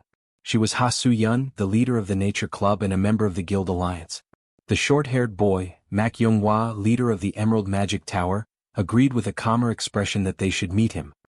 He added that the honor of the Emerald Magic Tower had already fallen badly. He believed that the strange box Kim Ho had was not enough to recover their standing, and that Kim Ho had to pay for ignoring their group. Meanwhile, the green-haired boy who had been following Kim Ho struggled to get back on his feet. He begged for another chance and insisted that he would make up for his failure. Mak Young-hwa rejected him coldly and questioned whether he even had the right to ask for another chance. Even so, the green-haired boy did not back down. He explained that he had only been caught off guard and pleaded for one more opportunity. Mak Young-hwa looked at him sharply and warned that if he failed again he would be expelled from the club. He then asked whether he still wanted that chance. The green-haired boy replied with confidence that he could win. Mak Young-hwa, sounding both supportive and threatening, said that he would lend him his golem. He warned that this time he had to defeat his opponents completely. Grateful, the green-haired boy bowed and swore that he would win. Later, the scene moved to the training ground in the Goblin Swamp. Kim Ho and his friend Seo-yeon ran through a group of goblins. Kim Ho told her that since it was only training, there was no need to hurry. She simply agreed. As Kim Ho looked at his system panel, he thought about how to get the best reward in both the solo and duo dungeons. The panel showed a subquest called Second Week Strategy Battle, where the goal was to clear the dungeon within the week. The rewards changed depending on the remaining time, with separate targets for solo and duo runs. For your next rewrites, I can keep it even closer to the original sentence weight. Seeing that, Kim Ho realized he had to clear both challenges within 1 minute. At that moment, two goblins appeared in front of them. As he looked at them, Kim Ho judged that the solo dungeon would not be a problem, but the duo dungeon was another matter. He thought that sharing the patterns with Seo-yeon would make things easier, but it would not help her improve. Without noticing what he was thinking, Seo-yeon simply attacked the goblins with magic bullets. Still studying the situation, Kim Ho understood that helping her in that way would not let her grow. He decided that she needed to learn through real practice. Then another goblin appeared, carrying a large sword. A system notification appeared and identified it as a strong enemy, the submerged goblin. Kim Ho and Seo-yeon both stopped in front of it. With a light smile, Kim Ho asked whether she wanted to avoid the goblin like in their first practice or try to catch it. Seo-yeon hesitated for a moment, then asked whether catching it would give points. Kim Ho confirmed that defeating a boss monster would grant an extra 120 points. Hearing that, she chose to try catching it. After hearing her decision, Kim Ho activated his power and launched an attack at the goblin. He encouraged her and made it clear that he would support her. The goblin raised its large sword to block, but the attack still hit and threw it back, shaking its whole body. Then Seo-yeon suddenly appeared behind Kim Ho, holding her gun aimed at the goblin. She clenched her teeth in frustration. She fired at the goblin, but the bullet did nothing. Instead, it only made the goblin more irritated. Angered, the goblin turned its focus from Kim Ho to Seo-yeon and rushed at her. Reacting at once, Seo-yeon tried to activate her ability and use amplification to strengthen her attack. But before she could move, Kim Ho stepped in. With a firm expression, he activated his skills again and cut in before the goblin could reach her, making it clear that she would not be hit. At that moment, a notification appeared and announced that Hummingbird's rank had risen from E to C. A huge electric bird formed from Kim Ho's power and struck the goblin, completely overpowering it. A short time later, another notification appeared in front of both of them. It showed that 11 or more goblins had been defeated, with only 18 seconds left on the clock. The remaining time was 2 minutes and 29 seconds, giving them 149 points, and with a 500-point clear bonus, the total became 649 points. Looking at the notification, Kim Ho said that they had reduced the clear time a lot compared to their first practice and wondered whether they could cut it down even more. Seo Yang quietly agreed. Then, with a blank look, she turned to him and asked for another special lesson on magic bullets. Kim Ho smiled to himself, noticing that she had a hidden competitive side and that having trouble against a boss monster had clearly bruised her pride. He then suggested ending the practice and going to the training center. Seo Yang agreed right away with clear excitement. Later, the scene moved to the shooting range inside the training center. There, Kim Ho started teaching her a new skill. He explained that even though her magic bullets and gun were excellent, she was still treating them like simple tools instead of fully using what they could do. As he held a magic bullet in his hand, he said he would show her a better way to understand the skill. He told her to imagine that her hand itself was a magic gun, since that would make the idea easier to understand. Kim Ho then showed her how to fire a magic bullet at a target dummy. He explained that by gathering mana and releasing it at the right moment, it was possible to recreate the effect of a magic bullet. He encouraged Seo Yang to try the method with only her hand first. Later, she followed his instructions and tried to guide her mana to her fingertips, as if pulling it upward. But the energy suddenly flew backward, which startled her. Kim Ho, excited by her attempt, urged her to try the motion again without using a real magic bullet. He explained that success would simply mean pushing the mana outward. After encouraging her, he told her to keep practicing while he went to get dinner items. But she quickly stopped him, searched her pocket and pulled out a black card, offering it to him as something useful. The moment he saw the card, Kim Ho was clearly surprised and realized that she came from a rich family. Later, in the cafeteria, Kim Ho was ordering a mini donut when two disciplinary committee members nearby were talking about how the limited edition snack had been worth waiting for. Then one of the girls noticed Kim Ho and greeted him with excitement, which made the other girl ask who he was. Kim Ho answered casually, but the pink-haired girl from the committee showed clear annoyance and questioned why he was there. Still, she quickly changed her thinking and realized that this was a good chance to confirm something. She stepped toward him and asked to see his hand, which caught him by surprise. He questioned why she suddenly wanted to look at it. At the same time, her thoughts started racing. She suspected that he was the thief who had used a powerful technique during the storage incident, someone with expert control over a rare skill. She also remembered his link to the Thieves' Club, which only strengthened her suspicion. Driven by curiosity, she said she wanted to check something on his palm, comparing it to palm reading. In her mind, the pink-haired girl was convinced that if Inferno Fist had really been used, there had to be burn marks on his hands. Kim Ho noticed the way she was watching him and quietly realized how flustered she seemed. She looked desperate to inspect his hands herself, as though she was searching for evidence, while he calmly let her examine them. Her expression eased as she checked one hand and then the other, clearly surprised to find that both were completely unharmed. The protagonist grew slightly annoyed inside and wondered how much longer the inspection would last. Embarrassed by how long she had been staring, the girl quickly pulled back and apologized for overstepping. The protagonist, however, made one final request and asked her to reveal the result of her palm reading, especially when it came to his luck in love. That only made her slightly more irritated, and she thought that many hardships were waiting for him ahead. The protagonist quietly smiled to himself, realizing that she and the others were still trying to figure out who had caused the temporary storage incident. He felt relieved, thinking that by avoiding her suspicion just enough, he had managed to stay safe for the moment. The next day, the protagonist and his friend Seo Yang were at the training ground, running toward the forest as usual. They moved together in step, following the same routine they had practiced the day before. Seo Yang immediately began firing magic bullets at the goblins, though the attacks did little damage. At the same time, the protagonist released his own attacks with his scales and wiped out the goblins in an instant. After a short time, a notification appeared in front of them, showing their progress, the time left, the number of goblins defeated, and the score gained from taking down a strong enemy.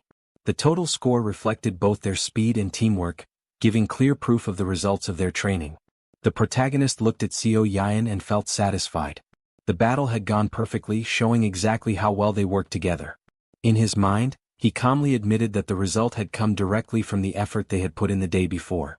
When he saw her soft smile in return, he took it as a quiet sign that she also recognized their success, and a calm sense of satisfaction settled over him. Later, the scene shifted to the arena, where countless students had gathered and filled the stadium near the gates. The protagonist and his friend Seo Yain got ready while thinking about the solo dungeon ahead. He reminded himself that even though the solo dungeon probably would not be too hard, it would still be smart for her to try a few runs in practice mode just to be safe. After clearing the duo dungeon, he felt confident in his own skill, ready to handle the challenge alone and finally turn his attention to his personal quests. As soon as he stepped through the portal, a notification appeared and announced their entry into the Goblin Swamp. Without any delay, he activated his power and threw a punch into the air, instantly defeating the monsters in front of him. Even inside an artificial dungeon, he realized that controlling his strength was harder than expected. Another notification then appeared and showed their progress. It listed the number of goblins defeated, the strong enemies taken down, the remaining time, and the total score including bonuses. Satisfaction spread through him as he saw the strong results, and he quietly decided to delete the replay before leaving. At the end, one last notification confirmed the completion of the second week strategy subquest, displaying both the solo and duo dungeon times along with improved rewards. As he checked the details, he saw that the reward had already been fixed at the highest grade, so there was nothing left to consider. The system then told the protagonist to choose his reward, presenting options that strengthened recovery and buff-type skills, debuff and illusion-type skills, and wind-type skills. From the beginning, he had been aiming for the trait that matched his chosen path perfectly. Soon, a green bowl of wind formed in front of him, showing the flexible support role he had now taken on. A notification appeared and confirmed that he had obtained the trait skill, officially establishing him as a wind-type supporter. After stepping out of the portal, the protagonist was approached by the familiar short-haired boy, Manhua, the deputy head of the Emerald Magic Tower, along with the blue-haired girl, Hasuyun of the Great Nature Club. They suggested going somewhere more private to talk. Later, in the cafeteria, Hasuyun started by apologizing for what had happened before, though the protagonist admitted that he had also acted too quickly. The talk soon changed direction when she showed interest in the special item he had. Realizing what they actually wanted, the protagonist brought out the cube. At once, the green-haired girl's small dark cat reacted and rushed toward the cube before curling up inside it. The sight confirmed that the item was real, leaving the short-haired boy briefly speechless. The green-haired girl noticed the kitten inside the cube and tried to call it back out, but the protagonist calmly told her to leave it alone. The blue-haired girl watched the scene with interest and pointed out how drawn the kitten seemed to the cube. She sensed that the cube was giving off the energy of a powerful life-type artifact and asked for permission to check its item description, promising that the club would protect that information with its honor. Seeing no real problem with that, the protagonist agreed. The short-haired boy showed clear shock as he read the cube's description and realized that its effect was 1.3 times stronger than normal stored life-type items. The blue-haired girl was also visibly stunned. Amazed by how absurdly powerful the item was, she then asked whether he was willing to sell it. The protagonist, however, stayed vague and only admitted that the cube had great value. The short-haired boy became more forceful and stressed that the true worth of such an item could only come out in the hands of someone capable, urging him not to waste it. The protagonist found their eagerness amusing and quietly appreciated how direct they were being. Even so, he kept himself composed and said that he could not decide so easily. Still curious, the blue-haired girl urged him to name his terms and promised they would try to meet his demands. The protagonist then stated his conditions with confidence. He asked for season passes to the special engineering room, including one princess single-season pass, items equal to 3 more passes, and a blank skill book. The short-haired boy reacted at once with visible anger, slamming his hand on the table because he believed the demands were far too greedy. As the negotiation continued, the blue-haired girl weighed the conditions in her mind. She felt that asking for the season pass was reasonable, but the blank skill book seemed excessive. Sensing their hesitation, the protagonist stepped back and suggested dropping the deal. Just as he was about to leave, the green-haired girl spoke from the back and revealed that she actually had one of those blank skill books. She admitted that she had not used it yet, since she had no proper skill to imprint on it and would probably leave it in her inventory forever. Looking at her beloved kitten, she smiled and noted how much it liked the cube. The blue-haired girl gave her approval, and the green-haired girl gratefully offered the blank skill book. Without delay, they handed over the item and quickly completed the trade. The protagonist appreciated how smoothly the exchange went, took the item and reflected on the success of the deal. The calm ended when a green-haired boy suddenly stood up, showing his anger and demanding a duel. The protagonist kept his composure and refused, dismissing the idea as unnecessary. The boy was shocked and insisted that duels were honorable, but the protagonist pointed out the irony of someone speaking of honor after ganging up on him with another person. Frustrated, the boy struggled to answer, but the protagonist simply walked away, saying that he had no intention of wasting time on pointless challenges and that the boy could brag as much as he wanted.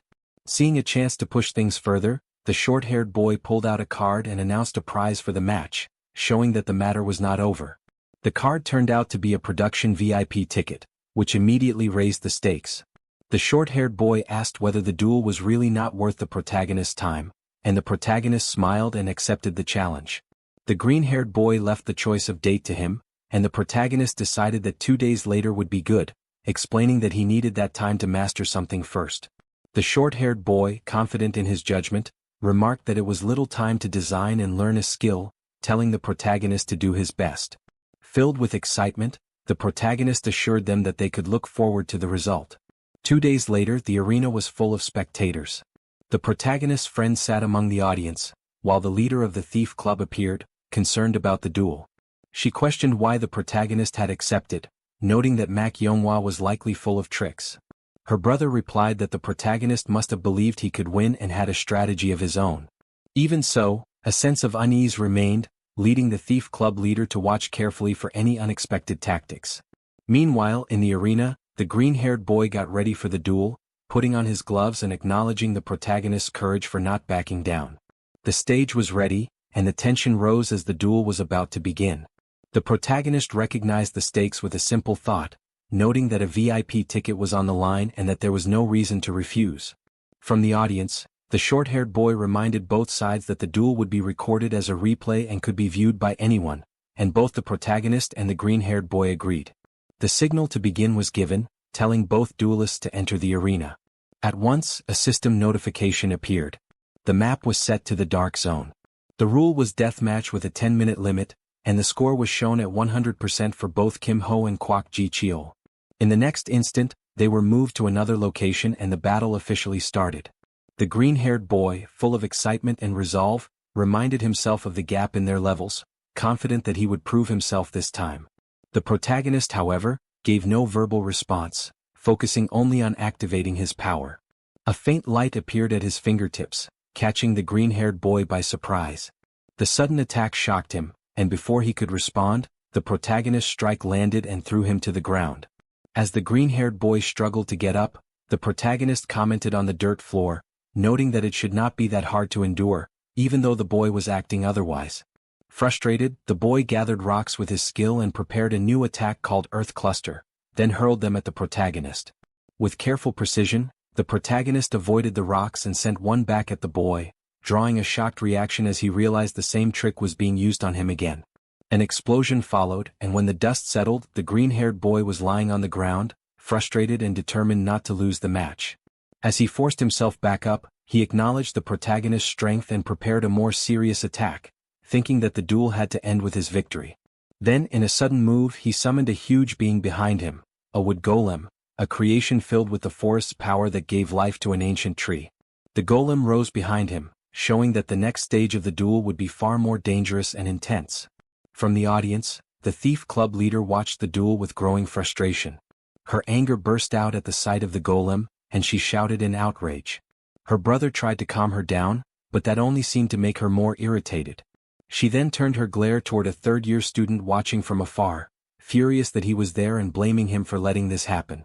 Nearby, the short-haired boy kept watching the arena without turning toward the commotion and quietly noted that although he had hoped the golem would not be used, destroying it would not be a real problem. At the same time, the thief club leader's thoughts were racing. With so many people watching, the protagonist could not risk using his most dangerous attack, and she felt that maybe someone should step in. The protagonist, however, stayed calm, his face blank as he looked at the giant golem before him.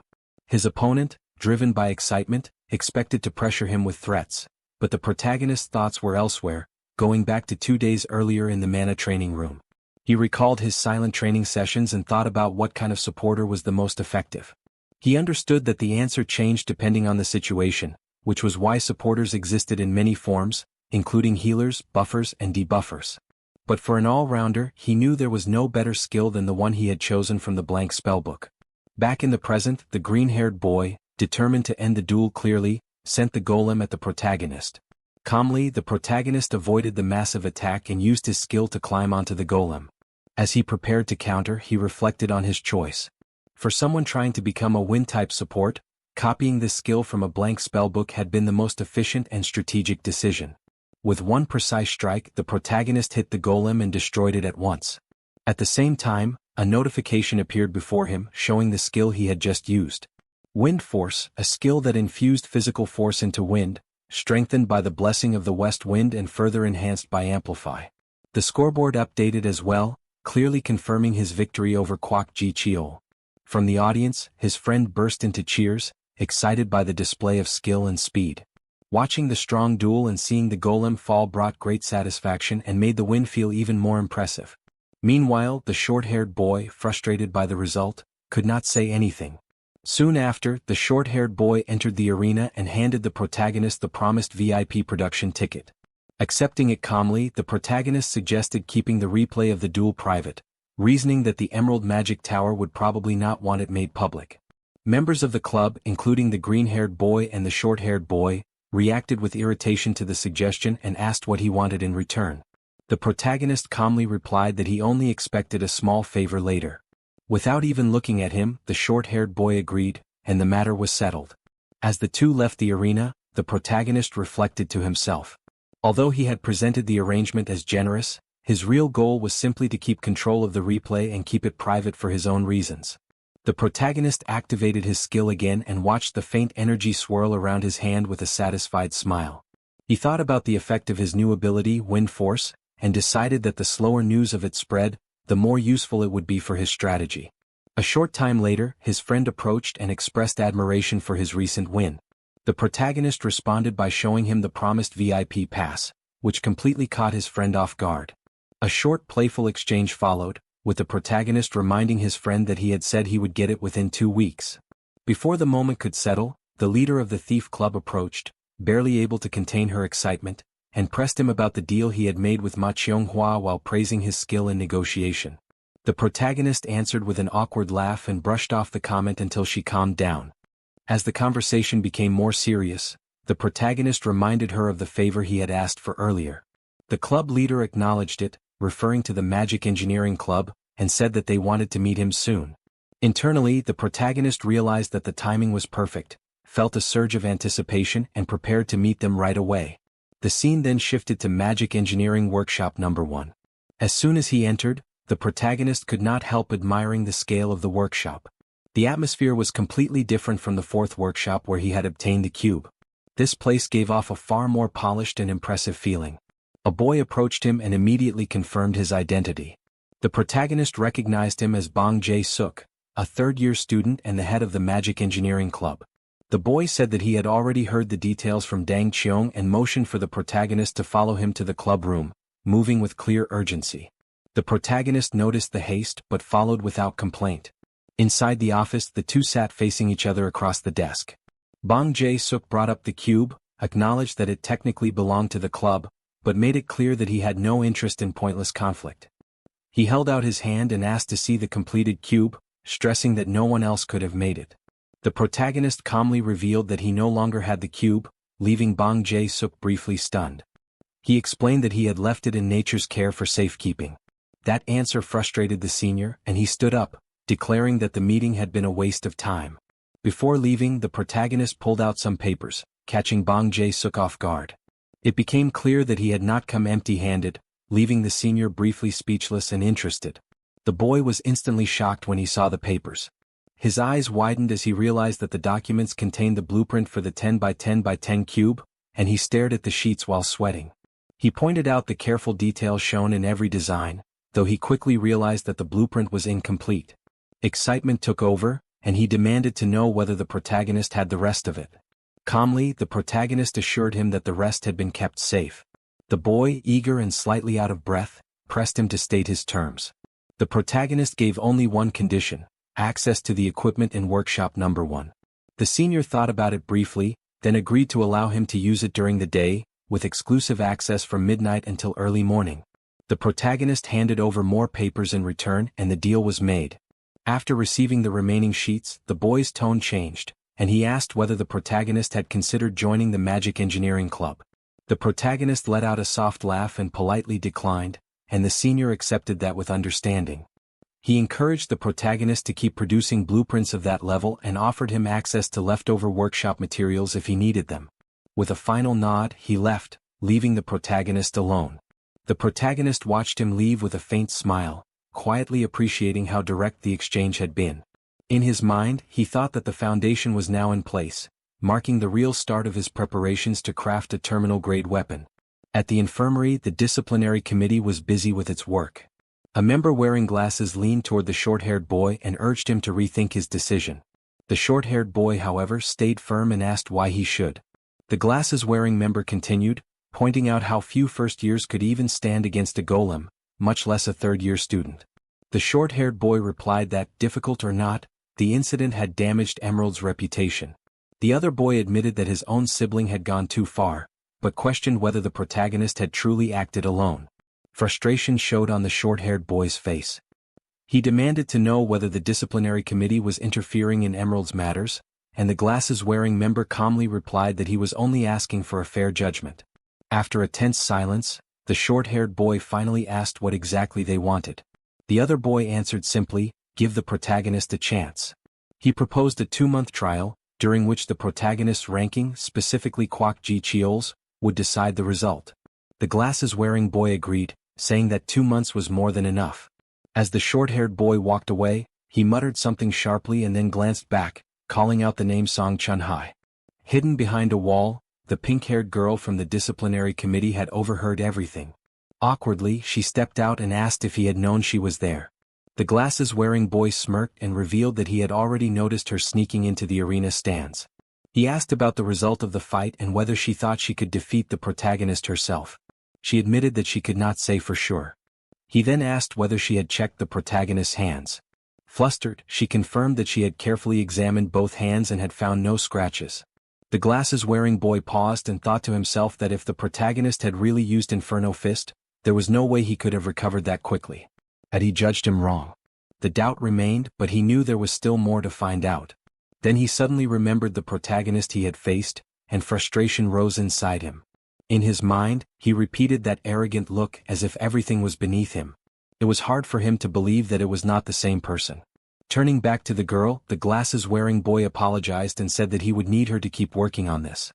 She tightened her fist and answered that there was no need for an apology. She was doing it because she wanted to, and she would definitely catch him making a mistake. It was Monday of the 3rd week. The protagonist's homeroom teacher addressed the class and explained that cooperation would be just as important as it had been the week before. This time, however, the goal was different, and through the match they might find weaknesses in their teamwork that had not been noticed earlier. To deal with that, the academy had prepared a mentoring program, and the students were told to think carefully about it during the week. With that, the teacher ended the announcement without adding more. Go Hyun-woo then turned to the protagonist and asked whether he had already signed up for the mentoring program. The protagonist looked at his system notification, which showed that the application had already been completed under his name. He replied that there was no reason to hesitate.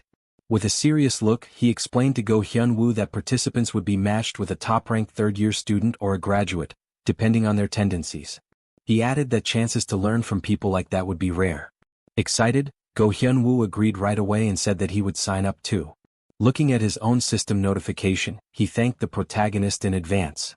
The protagonist then turned to Seo Yaen and asked about her choice. Still half asleep, she replied that it was bothersome and that she was too sleepy. The protagonist simply looked at her and thought that although she already knew how to form aura grenades to some degree, she still had a lot to learn, so mentoring would be important for her. He wondered if there was some way to convince her. Then Go Hyun-woo's eyes lit up with excitement as he asked the protagonist if he wanted to team up with him for this week's match. The protagonist gave a light laugh and agreed without hesitation, saying that pairing up this time was fine. At that moment, Seo Yaen woke up, rubbed her face with one hand, and asked whether she could not team up with him too. Go Hyun-woo laughed awkwardly and suggested that since there were 2 matches that week, each of them could partner with him once. The protagonist wondered to himself whether his opinion even mattered. Seo Yaen, still drowsy but accepting, said that the arrangement sounded fine. Still excited, Go Hyun-woo then told the protagonist that he needed to train and that the 2 of them should go ahead first. The protagonist answered with a nod and a simple remark to see him tomorrow. The next day, Go Hyun-woo approached the protagonist and apologized for keeping him waiting. The protagonist simply answered that he had only arrived a minute earlier. Inwardly, the protagonist noticed how different Go Hyun-woo seemed. His aura felt sharper than it had the day before, and he wondered what had happened to him. Go Hyun-woo noticed the protagonist's look, smiled lightly, and said that he was looking forward to the match. The protagonist observed him closely and thought that Go Hyun-woo's core had reached C rank far faster than expected. Keeping the mood light, Go Hyun-woo then jokingly asked whether the protagonist's match with Seo Yaen had gone well the day before. The protagonist rubbed his head awkwardly and admitted that they had won, but said nothing more. The scene then moved to the arena, where the protagonist stood facing two opponents, a red-haired girl and a boy holding a shield. The protagonist looked at the red-haired girl and thought back to their previous match. He remembered that the opponent they had faced the day before was Hong Hyun-woo, a rising talent from the Ruby Magic Tower. He had already expected that Seo Yaen would not be able to match someone at that level yet, but the result had been even more one-sided than he had feared. At the same time, a notification appeared before him, showing Seo Yaen's performance rate falling from 81% to 78%, then to 74%. Seeing that, he thought to himself that his worst expectation had come true in the end. Meanwhile, Seo Yaen was aiming her gun at them from a distance and carefully adjusting her position. Watching her, the protagonist realized that she had no defensive ability at all. Without hesitation, he rushed forward, gripping his staff tightly. As he closed the distance, he activated his skill, and blue energy gathered in his hand. He struck the boy with the staff and sent him flying backward. Seeing that, the red-haired girl became clearly tense and frightened. The protagonist stood firmly in front of her, with his staff pointed straight at her and ready to face her. Later, while checking his system panel, the protagonist thought about how he had somehow managed to handle everything, even encouraging Seo Yaen to join the mentoring program. But despite that, she had shown no interest. He mentioned that to Go Hyun-woo, causing Go Hyun-woo to laugh awkwardly. He admitted that a lot had happened and said that the kid probably needed to be beaten at least once. However, the protagonist was caught off guard when Go Hyun-woo's words came out harsher than expected. Just then, the protagonist's system flashed with a new notification.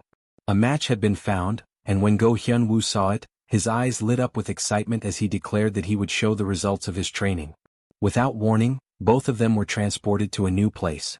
Looking around in shock, Go Hyun-woo asked what was happening and who their opponents were this time. The protagonist fixed his gaze on the group standing across from them. It was Seo Yaen and her team. At that exact moment, another notification appeared and showed the team lineup, Jang Sam with 572 points and Seo Yaen with 741 points. Stunned, Go Hyun-woo muttered in disbelief that they were facing Seo Yaen again. Seeing that, the protagonist smiled and thought to himself that this was the perfect chance to make Seo Yaen realize her weakness in defense. Go Hyun-woo looked at him with concern and asked whether they would win. The protagonist smiled with confidence and assured him that they would. Without wasting time, Seo Yaen launched an attack at the protagonist, determined to take him down herself. Following behind, Go Hyun-woo answered with determination that he would support him. As the two moved toward their opponents, Seo Yaen immediately used a smoke bomb to cover the area. Seeing it, the protagonist thought that it was exactly what he had expected her to do. He dismissed the attack as pointless and kept moving forward without slowing. Seo Yaen said nothing, but sweat formed under the pressure as she fired bullets at the protagonist. He calmly avoided every shot without difficulty. When he finally reached her, she quickly got ready to fire again. But before she could shoot, the protagonist knocked her gun aside, prepared a punch infused with his skill and sent it toward her. Yet before the punch could connect, he stopped midway and flicked her forehead with his finger.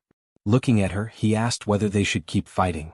Unable to meet his eyes, Seo Yaen quietly admitted defeat. The protagonist could see that her pride had clearly been hurt. He then turned his attention to Go Hyun-woo and remembered what Shin Byung-chul had said earlier, that there was one more hidden talent among their opponents. As he watched the fight, he focused on the strange movement of one opponent's right hand. He had found it odd from the start but only now understood why. Suddenly, the protagonist called out and told both sides to stop. They paused in confusion and turned toward him. Calmly, the protagonist accused them of hiding their real abilities and challenged them to fight seriously. He said that he was already fighting for real and added that if they were worried about the replay becoming public, they could keep it private. To push them further, he offered information about Yuri Young Myong, Ghostly Shadow, as a reward if they won. The name startled Yuri Young Myong, who turned toward the protagonist in shock. The protagonist thought to himself that he had clearly touched a nerve.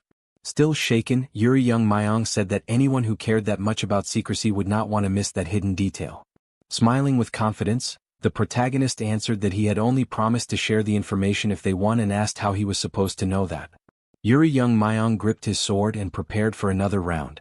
He told Go Hyun-woo that if he wanted to go that far, then he would fight the way he wanted. At the same time, Go Hyun-woo noticed how sharply Yuri Young Myong's eyes had changed and resolved to give everything he had. Without hesitation, the two clashed again more fiercely than before. Notifications began appearing one after another as Go Hyun-woo attacked aggressively. Go Hyun-woo 87%. Go Hyun-woo 73%. Go Hyun-woo 68% even as his exhaustion kept growing. Watching the battle, the protagonist thought to himself that he would finish it with one decisive blow. As the final attack approached Go Hyun-woo, he stayed calm and steadied himself before the clash grew even more intense. In an instant, Go Hyun-woo cleanly avoided his opponent's attack and immediately countered with a skill called Rapid Current. The sudden strike left his opponent stunned before either side could recover. The force of their swords colliding caused both blades to shatter. The protagonist then stepped forward and said that it was enough, bringing the match to an end. He activated his skill, letting a small energy gather at his fingertips, and told both of them to rest. At that moment, the results board displayed the outcome of the match, showing that the protagonist and Go Hyun-woo had won, while Seo Yi-in and Jang Sam had lost. The protagonist looked at his friend and quietly thought that, while it counted as a win within the system, it felt more like a loss in reality. The match had already been decided the moment Jang Sam, unable to block the attack, exposed his true level. He admitted that his opponent was still just short of reaching a notable rank at least for the time being. Soon after, Jang Sam regained consciousness and after seeing the result, quietly accepted his defeat. The protagonist confirmed it without saying more. Without looking at the protagonist, Jang Sam commented that even though the result was unfortunate, it had still been a good match. The protagonist replied that Go Hyun-woo would probably feel the same. Before leaving, Jang Sam adjusted his shoulder and asked the protagonist whether his techniques had been too obvious. The protagonist smiled and explained that they had been slightly noticeable, saying that his sword grip looked awkward and too normal, which made his moves easier to predict. Surprised, Jang Sam asked whether being too ordinary really made it that obvious. The protagonist answered by telling him to think about the nature of Dragon Slayer Academy, where the strongest people from all over the world gathered. In that kind of place, anything ordinary stood out more than normal. Jang Sam thought about that and agreed that being ordinary would indeed draw attention in such an environment. He then bowed respectfully to the protagonist, thanked him for the advice, and asked about another skill, Ghost Shadow Step. The protagonist reminded him that he should only ask about that after a win. Meanwhile, Go Hyun-woo was still unconscious on the ground, while Jang Sam, pulling himself together, promised that he would challenge the protagonist again next time. The protagonist accepted right away and said he would face him whenever he was ready. Later, the protagonist and Go Hyun-woo were transported back to the arena. Still embarrassed by how he had performed, Go Hyun-woo admitted his shame and asked the protagonist what he thought of the match. The protagonist reassured him, explaining that he had smartly created openings through probing attacks and had ended the fight cleanly with a solid finishing move. Go Hyun-woo looked at his broken sword with concern and said that he could not keep avoiding that problem forever. Sensing his worry, the protagonist jokingly said that the answer was simple. He just needed a better sword. Embarrassed, Go Hyun-woo thought to himself that his financial situation was nowhere near good enough to afford something like that. Without hesitation, the protagonist took a book from his inventory and handed it to Go Hyun-woo, explaining that weapons did not always have to be bought with money alone, then asked how many points he had saved. Go Hyun-woo quickly checked and said that he had around 5,000 points. The protagonist told him that this was more than enough and advised him to buy both an E-rank longsword and a D-rank longsword. Go Hyun-woo followed the advice and purchased them. A system notification confirmed the purchases, listing both swords and extra crafting materials called thermal catalyst reagents, which he also bought with his remaining points. The protagonist told him to hand over the reagents first, and when Go Hyun-woo asked what they were for, he explained that they were crafting materials and promised to help him make something useful. He told Go Hyun-woo to focus on recovering and assured him that they would work on it together. Grateful, Go Hyun-woo smiled softly and thanked the protagonist. That evening, the protagonist headed to the fourth workshop, thinking that the week's duels had already ended and that he should prepare materials for an item to help Go Hyun-woo. When he entered, he greeted the room and found a boy working on something. The boy glanced back for a moment, then quickly returned to his task, clearly showing no interest in the protagonist. The protagonist remembered that Bong Jae-suk had previously scolded this boy for interfering and assumed that he did not like being disturbed. Even so, the protagonist approached again, quietly apologizing to himself as he tried to copy a skill he had seen. His system recorded the action and confirmed that he had successfully copied another skill, filling his slots. Thinking ahead, the protagonist realized that with his new skill, he no longer needed the other one and decided it was time to let it go. He smiled as he looked over the abandoned equipment scattered around the room, thinking that it was a perfect place to gather decent materials. These items were failed works that had been thrown aside for some reason, but the crafted parts were still intact. He reasoned that taking apart such items was usually harder than getting new materials, but this time it might work in his favor. He started dismantling the equipment, and the boy eventually noticed and asked what he was doing. Without raising his head, the protagonist explained that he was trying to extract materials from it, sweating nervously. The boy asked if he could watch, and the protagonist agreed with a smile. He handed the boy a glass tube filled with materials, which immediately shocked him. The boy was amazed at how clean the materials looked, almost like new even after being taken apart. The protagonist, seeing a good chance, asked whether the boy would be interested in trading some materials. The boy's eyes lit up, and he quickly asked what the protagonist needed. The protagonist named a few important parts. The boy then hesitated, worried that Bong Jae-suk might scold him again for making that kind of deal. The protagonist assured him that trading a few materials would not be a problem and that, if needed, they could get permission directly. Relieved but still nervous, the boy offered to send a message and ask for approval. The message was seen but not answered, and he took the silence as permission. But before he could finish that thought, Bong Jae-suk suddenly appeared at the door, drenched in sweat. The boy was stunned and could not understand what was happening. Bong Jae-suk ignored the situation and walked straight to the protagonist. Without asking for any explanation, he asked whether the protagonist had dismantled the equipment himself. As he waited for an answer, he immediately brought out another set of items and explained that even though it was a failed project, it had used a large amount of materials. Pointing at the solid-looking equipment, Bong Jae-suk challenged the protagonist and asked whether he could dismantle it. The scene ended with the protagonist facing that challenge. The protagonist examined the equipment and noted that the work would take some time. Bong Jae-suk acknowledged that and assured him that he would be properly compensated for the effort. The protagonist smiled and said that since he also needed materials, he would rather receive goods as payment instead of money. Bong Jae-suk agreed and offered to prepare whatever the protagonist needed as soon as he sent a list. He then assured him that it was not urgent, told him to take his time, and asked him to send the requirements by message. The protagonist responded respectfully. Meanwhile, the boy who had been working nearby pointed to himself and asked for a favor. The protagonist asked what kind of favor it was, and the boy explained that there was something in another place that he needed dismantled. The protagonist did not mind and agreed to help. The boy thanked him and promised to help gather whatever materials the protagonist might need. The next morning, the protagonist entered the classroom, surprised by how quickly the morning had arrived. He thought about finishing his work after class since there was still plenty of time, and considered taking a short nap before the lesson started.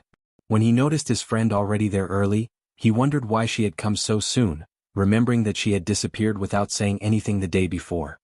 He calmly walked over and asked why she was there so early, whether she had skipped breakfast and whether she wanted something to eat. She did not answer and instead showed her annoyance. Watching her reaction, the protagonist realized that she was still holding on to her frustration. Trying to calm the mood, he explained that the match the day before had been one-sided and that his only intention had been to show her weaknesses. He explained that her fighting style became much weaker once her position was exposed, and since her magic bullets had already stabilized, he suggested that this time she consider learning a support skill. That caught her interest and she asked if he would train her himself. The protagonist gently set the bread on the table and explained that although he wanted to help, this was something she would gain more from learning under another specialist in that field. Even if it felt bothersome, he advised her to sign up for mentoring. After a short pause, she accepted and agreed to do it. Just then, Go Hyun-woo suddenly appeared and commented on her decision to sign up. The protagonist supported the decision and asked if Go Hyun-woo was feeling fine. Go Hyun-woo expressed his thanks, saying that thanks to the protagonist, he was in perfect physical condition. However, he admitted that even though his body was fine, he was still worried about the weapon he had bought the day before. He planned to test it in the upcoming duels. The protagonist smiled when he saw what Go Hyun-woo was holding and encouraged him to use that weapon too. Surprised by the item the protagonist handed him, Go Hyun-woo questioned it, unsure whether it was only a simple clip. The protagonist calmly explained that although it looked ordinary, it was actually a protective item that preserved weapon durability by restoring it automatically when needed. The item details then appeared on the screen, confirming that it was a sturdy clip that protected the weapon's condition and repaired it when necessary. The protagonist then attached the clip to Go Hyun-woo's clothes and suggested that he use it together with the new weapon he had gained from a previous duel. Reassured, Go Hyun-woo thanked him and promised to use the item well. Later, during the training matches, a white-haired girl appeared together with Go Hyun-woo's team. A notification displayed the match details, showing Go Hyun-woo's team facing Young Soo-ji, Park Na-ri and others, all with their stamina at full capacity. As both sides prepared to fight, Go Hyun-woo recognized Park Na-ri as a rising member of the Nature Club. He remembered the warnings from a senior about the spirit beast linked to her and stayed careful. The match began when the green-haired girl, while petting her creature, signaled it to prepare. The small cat on her shoulder jumped down and instantly transformed into a giant tiger covered in green energy. The beast charged fiercely toward Go Hyun-woo's team. Reacting quickly, Go Hyun-woo blocked the tiger's attack with his sword and signaled his teammate to strike. The white-haired girl joined the fight and hit the tiger with a powerful technique. But she was shocked to see that the attack barely hurt the beast, reducing only a small part of its health. Panic rose in her when she realized how tough the tiger was. The tiger struck back and sent the white-haired girl flying, while Go Hyun-woo called out to her in concern. The beast then turned on Go Hyun-woo, shattered his sword and knocked him back. As he struggled to steady himself before hitting the ground, he thought about how limited an E-rank weapon was against an enemy that strong. Refusing to give up, he drew another sword and, while watching the tiger, admitted that this fight would be hard to win. His teammate agreed and suggested trying a different method. Meanwhile, the tiger completely recovered its health, as the system notification showed its status returning to full. Go Hyun-woo quickly realized that the enemy team's strategy was to keep the spirit beast in front and let its health recover over and over. He also noticed that the two girls supporting the beast were leaving the caster unprotected and relying entirely on the beast's strength. After seeing the pattern, Go Hyun-woo pointed at his teammate and told her to aim straight for the tiger's core, knowing that this was their best chance to turn the fight around. Go Hyun-woo and Buk Kong immediately rushed toward the two girls standing across from them, ready to attack. The blue-haired girl, holding a crystal in her hand, had expected that kind of move and instantly activated a defensive skill. A wall of trees rose around her and her companion, blocking the incoming attacks. When the tree barrier suddenly appeared, both Go Hyun-woo and Buk Kong were briefly stunned. Without delay, Buk Kong activated her skill and released a strong ice charge strike, while Go Hyun-woo used his own skill to fire a concentrated stream of force. As he thought through the situation, Go Hyun-woo realized that their attacks would not break the barrier that easily. He decided that his next strike would have to go beyond the barrier's limit and end the fight in one blow. But before he could move, the tiger, which had been waiting behind him, appeared and attacked, quickly defeating Buk Kong. Startled by the tiger's sudden appearance, Go Hyun-woo froze for a moment. Later, the scene shifted back to the arena, where the scoreboard confirmed the result. Go Hyun-woo and Buk Kang's team had lost, while Park Na-ri's team had won. The next day, Go Hyun-woo expressed regret over the humiliating result from the day before. The protagonist told him that his effort had still been impressive considering how talented the opponent was. Go Hyun-woo then asked what the protagonist would have done in that situation. The protagonist explained that more than strategy or skill, the huge difference in equipment had decided the match. He added that Park Na-ri, backed by the Nature Club, had access to many kinds of skills and had recently gained a powerful artifact through trade, which meant she was equipped with superior gear from head to toe. Hearing that, Go Hyun-woo broke into a sweat and realized that defeat had been unavoidable. The enemy's strength had not come from skill alone, but also from complete preparation. The protagonist suggested that it might be time to think about other options. He explained that reaching Park Na-ri's level of equipment was impossible, but countermeasures were still possible. That gave Go Hyun-woo hope and he asked if there really was a way. The protagonist confidently brought up a rare debuff type item, the Demon Sword, and explained that it was essential for top-tier swordsmen. Hearing of it for the first time, Go Hyun-woo reacted with surprise and admitted that he had learned something new again from the protagonist. The protagonist then pointed at the clip attached to Go Hyun-woo's clothes and stressed that the first priority was making sure his weapon's durability held up. He advised him to focus on getting artifacts that improved weapon durability, especially for B-rank weapons and above. Go Hyun-woo doubted that such items would be easy to obtain. The protagonist, however, smiled and explained that even if it was still early, there was a way to get them, as drops from underground dungeons connected to the Dungeon Association. Go Hyun-woo immediately raised a concern, pointing out that it was dual season, which made that impossible. The protagonist calmly explained that it did not matter, because they would not be able to enter the underground dungeon next week either. When Go Hyun-woo asked why, the protagonist explained that underground dungeons involved real combat, unlike the surface. First-years who had just enrolled would not be sent into life-and-death battles. Still uneasy, Go Hyun-woo asked if that meant there was no way at all. The protagonist reassured him that while it was not possible officially, there was another option. Go Hyun-woo questioned what he meant by officially, and the protagonist confidently suggested that they could sneak in by using the errand service to enter in secret. As soon as he heard that, Go Hyun-woo realized that the protagonist was talking about Shin Byung-chul and understood the plan at once. The protagonist confidently said that Shin Byung-chul would arrive soon. Not long after, Shin Byung-chul appeared before them, full of excitement and ready to help. The protagonist explained that he was planning to enter a dungeon and that Monday evening would be the right time. Shin Byung-chul immediately asked for the dungeon number. Without hesitation, the protagonist answered that it was number 388. Shin Byung-chul pulled out his notebook, confirmed that it was a D-rank dungeon called Feathered Serpent Altar meant for 4 people, and asked who would be going in. The protagonist pointed to Go Hyun-woo and showed that it would be only the 2 of them. Shin Byung-chul hesitated, worried that something could go wrong and that he might be blamed. The protagonist, however, assured him that in the worst case, they could simply leave the dungeon. Go Hyun-woo supported the plan and said that he was fully willing to go with the protagonist. Reluctantly, Shin Byung-chul agreed and began preparing for their entrance on Monday evening. The protagonist then asked what the payment for this request would be. Shin Byung-chul smiled and jokingly said that between them, payment was not needed, since he still owed the protagonist from a past event. He treated it as already settled and promised to help with full effort, though he admitted with a bit of humor that he had only gone underground once before. The protagonist, realizing that Shin Byung-chul was not very familiar with dungeon exploration, told him not to approach it half-heartedly. Shin Byung-chul, slightly embarrassed, promised that he would do his absolute best. Taking it further, the protagonist suggested adding one more dungeon to their plan for the sake of experience, dungeon number 104, a B-rank dungeon called Black Serpent Fong that reached deep levels. Shin Byung-chul immediately objected, saying that it was beyond what he could handle, but the protagonist encouraged him to at least ask the chief about it.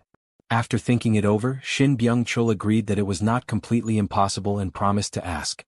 He then confirmed the plan and left after promising to meet them on Monday evening. After he left, the protagonist turned to Go Hyun-woo and said that they should finalize their plan. Go Hyun-woo quickly agreed and asked what they needed to do. The protagonist explained that they would first enter the scheduled D-rank dungeon, Feathered Serpent Altar, where Go Hyun-woo would get his weapon while the protagonist completed his own objective. He added that the following days would be used for preparation, including negotiating with the Thieves' Club for access to the deeper dungeon and securing the needed items. He warned that even the smallest mistake in that kind of dungeon could be deadly. Go Hyun-woo assured him that he was ready. The protagonist stressed that Go Hyun-woo's role was important not only in skill but also in teamwork, and that he needed to know the dungeon as well as the protagonist did. When Go Hyun-woo saw the guidebook spread out in front of him, he was shocked and nearly speechless. The protagonist smiled and explained that they were detailed guides for both of them, telling Go Hyun-woo to memorize every word without skipping anything. The scene then shifted to workshop number 1, where the protagonist was working on something when Bong Seok arrived. He asked about the materials the protagonist had been collecting, specifically floating stone extract, mana engine and weather chip, and whether they had been obtained. The protagonist gratefully explained that thanks to Bong Seok's help, he had been able to get those rare materials without difficulty and expressed his thanks. Bong Seok then looked at the gathered materials and noticed that the protagonist was finishing up. He asked if he could take a closer look, and the protagonist gave permission, asking him to wait a moment until he finished. The protagonist completed the work with visible excitement and announced that it was done. Bong Seok, looking at the staff, asked with curiosity what the protagonist had been making. He noted that from its shape, it looked like the head of a staff or scepter, and asked whether the main body had already been secured. The protagonist smiled and explained that he still had not found anything suitable and planned to take his time choosing the right piece. Inwardly, he wondered if he should look in the lower levels of the dungeon district. Bang Siak then remarked that now that the rainy season was over, the protagonist probably would not be coming to the workshop as often. The protagonist agreed and expressed his thanks, saying that he would still stop by from time to time. The scene then shifted to Class 1-3's classroom, where the teacher explained the theme of the week's strategy mission, Sweep. A map called Rocky Zone appeared on the board along with rules stating that the dungeon was a two-person instance with random matchmaking. The teacher further explained that anyone could get a high score by clearing all the monsters. There was no time limit, so the students needed to watch out for hidden enemies. He stressed that both the terrain and teammates would be random, and that the students would be tested in a new environment with unfamiliar partners. After closing his book, the teacher told the students to cooperate and take their time, then dismissed the class. Afterward, Go Hyun-woo turned to the protagonist and remarked that it looked like they would not be able to team up for this week's mission. The protagonist answered with a light smile, agreeing that everyone would be entering alone. At that moment, Seo Yaen, who had been asleep, woke up and suggested pausing the mana bullet lessons for the week. She noted that mentoring week was coming soon and that new skills could be learned then. She suggested spending the time strengthening the basics instead. Go Hyun-woo agreed and said that sounded good, while Seo Yaen simply nodded. With a joking look, the protagonist told them to try practice mode before entering the real mission. Inwardly, he thought that practice mode was pointless for him and only a waste of time. As he looked ahead, the protagonist thought to himself that he would go straight into the actual mission without hesitation. His attention then moved to the system notification, and he silently hoped that he would be matched with a decent partner. No matter who it was, he intended to get a perfect score of 100%. He thought about what kind of teammate would be ideal and realized that someone with skills he could copy would suit him best. The system displayed the protagonist's current skill slots, showing that he already had 2 skills, Magitech and Silent Step. The protagonist realized that he would not be using Magitech anytime soon, so he considered replacing that slot with a more combat-focused skill. At that moment, he noticed that his partner had arrived right on time. Then, as he looked toward the portal, he grew confused and wondered what was going on. A red-haired girl stepped out of the portal, and when he recognized her, he was surprised but slightly amused, realizing that it was someone he had met before, Hong Hyun-woo. The red-haired girl was just as shocked, reacting strongly the moment she recognized the protagonist and feeling upset that she had run into him again. The protagonist wondered why she was reacting so strongly. At the same time, the red-haired girl recalled their earlier matches, from the placement exam to the PvP battles, where she had always beaten him badly. Because of that, she assumed it was only natural for him to feel intimidated. The protagonist smiled to himself and thought that his main goal was to clear the quest efficiently. He decided that keeping the atmosphere slightly tense would make things easier, so he chose not to ease the pressure. He then looked at her confidently, annoyed that she was not moving, and told her to get going without wasting more time. With tears in her eyes and clear nervousness on her face, the red-haired girl reluctantly agreed to follow him. Later, as they ran together, the red-haired girl began to regret her decision. She sat in silence and thought that she should have taken the day off and tried again the next day instead of forcing herself to clear the mission early just to protect her pride. After running for a while, she looked at the protagonist ahead of her and cried out inwardly in frustration. She had never wanted to be paired with him and could not understand how she had ended up stuck with him. She also wondered where they were even going, since the area around them looked strangely empty, without realizing that the protagonist was quietly killing every monster without drawing attention. She only looked at the system notification and wondered why everything felt too easy. She found it strange that monsters should have been around every corner, yet the area stayed empty. When she spotted a fallen goblin nearby, she panicked, thinking there was still one monster left, and called to the protagonist for help. The protagonist, however, ignored her, which only made her more frustrated. She clenched her teeth in irritation and wondered why he would not even answer when she called for help. It felt to her like she had been left alone to clean up everything. In her frustration, she activated her own skill, combustion, and attacked a monster, while still thinking to herself how impressive the protagonist's fighting was, even though it annoyed her. Deep down, she wished they would stay together, and she grew irritated that he would not cooperate. Even if she did not say it, the thought remained in her mind. Meanwhile, the protagonist ran ahead of her and impatiently scolded her in his thoughts, wondering whether she really believed she could clear the entire mission alone. He urged her not to fall behind and to keep up with his pace. The red-haired girl, Hong Yunhua, hesitated for a moment, then agreed to follow his lead, answering awkwardly as if uncertain but still willing to cooperate. As she watched the protagonist, suspicion started to grow. She thought that something had felt off during the whole mission. He had not hesitated even once or stopped for a moment. He kept charging ahead without a second thought, as if he had already completed this exact mission hundreds of times before. Without warning, the protagonist suddenly stopped and told her to wait. He pointed toward a tunnel in the distance and asked if it was a burrow. Curious, he suggested that they take a closer look. After checking the entrance, Hong Yunhua judged that it was probably a goblin burrow because it was so small that a person could not crawl through it properly. Confident in his idea, the protagonist told her to check it anyway. Startled, she hesitated and asked if she really had to do it. The protagonist gave her a sharp look, implying that she could handle it and pushing her forward. Under pressure, she nervously agreed and decided to crawl into the hole despite her reluctance. Watching her go into the burrow, the protagonist grew confused. He had not expected her to actually crawl inside. He had only meant for her to cast a fire spell into it from outside. As she moved in, a yellow light suddenly burst out from the tunnel. The protagonist noticed it and wondered what the glow was. Before anyone could react, the tunnel exploded. Unshaken, the protagonist remarked that explosions like that were common in a dungeon like Ruby Tower. After the dust cleared, Hong Yunhua crawled out of the burrow and rubbed her face in frustration. She complained about what had happened and wondered why she was going through this, but then resigned herself to the fact that dungeon crawling often led to that kind of chaos. Getting back to her feet, she expressed relief that they had found the goblin burrow in time and managed to wipe out the goblins before they escaped. Just then, a system notification told them that only one monster remained. The protagonist noted it and said that they only had to defeat the final boss to clear the mission. But before they could respond, a dangerous monster suddenly appeared behind them. The protagonist quickly grabbed Hong Yunhua and warned her not to let her guard down in a dungeon. Feeling awkward, she apologized and blamed the explosion, thinking it might have drawn nearby monsters. The large boss monster now stood before them. The protagonist explained that it had to be the dungeon boss and reassured her that since they had to fight it anyway, this was a good chance.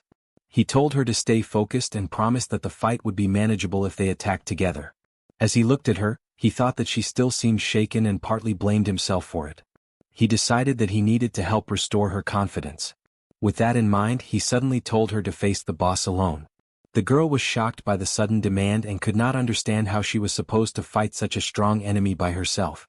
The protagonist, however, confidently pushed her forward, insisting that she could do it and telling her not to back down. Encouraged by his words, she stepped forward and accepted the challenge, saying that she would try. Inside, the protagonist smiled to himself, wanting to see her true ability and silently urging her to prove herself. The girl then took her position to attack, gathering magical energy at the tip of her wand. Watching closely, the protagonist thought that this was her chance to show her real strength. She activated her skill, Overheat, and launched the attack. The monster was immediately angered by the sudden hit and charged at her.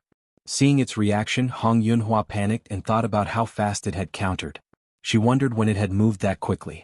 As the monster raised its weapon to strike, she desperately refused to lose. Driven by determination, she leaped into the air, activated her next skill, Flame Orb, and fired it straight at the monster. When the attack landed perfectly, she felt a surge of excitement and satisfaction, convinced that she had hit it cleanly. But to her shock, the monster barely reacted. It emerged from the explosion almost unharmed and prepared to attack again.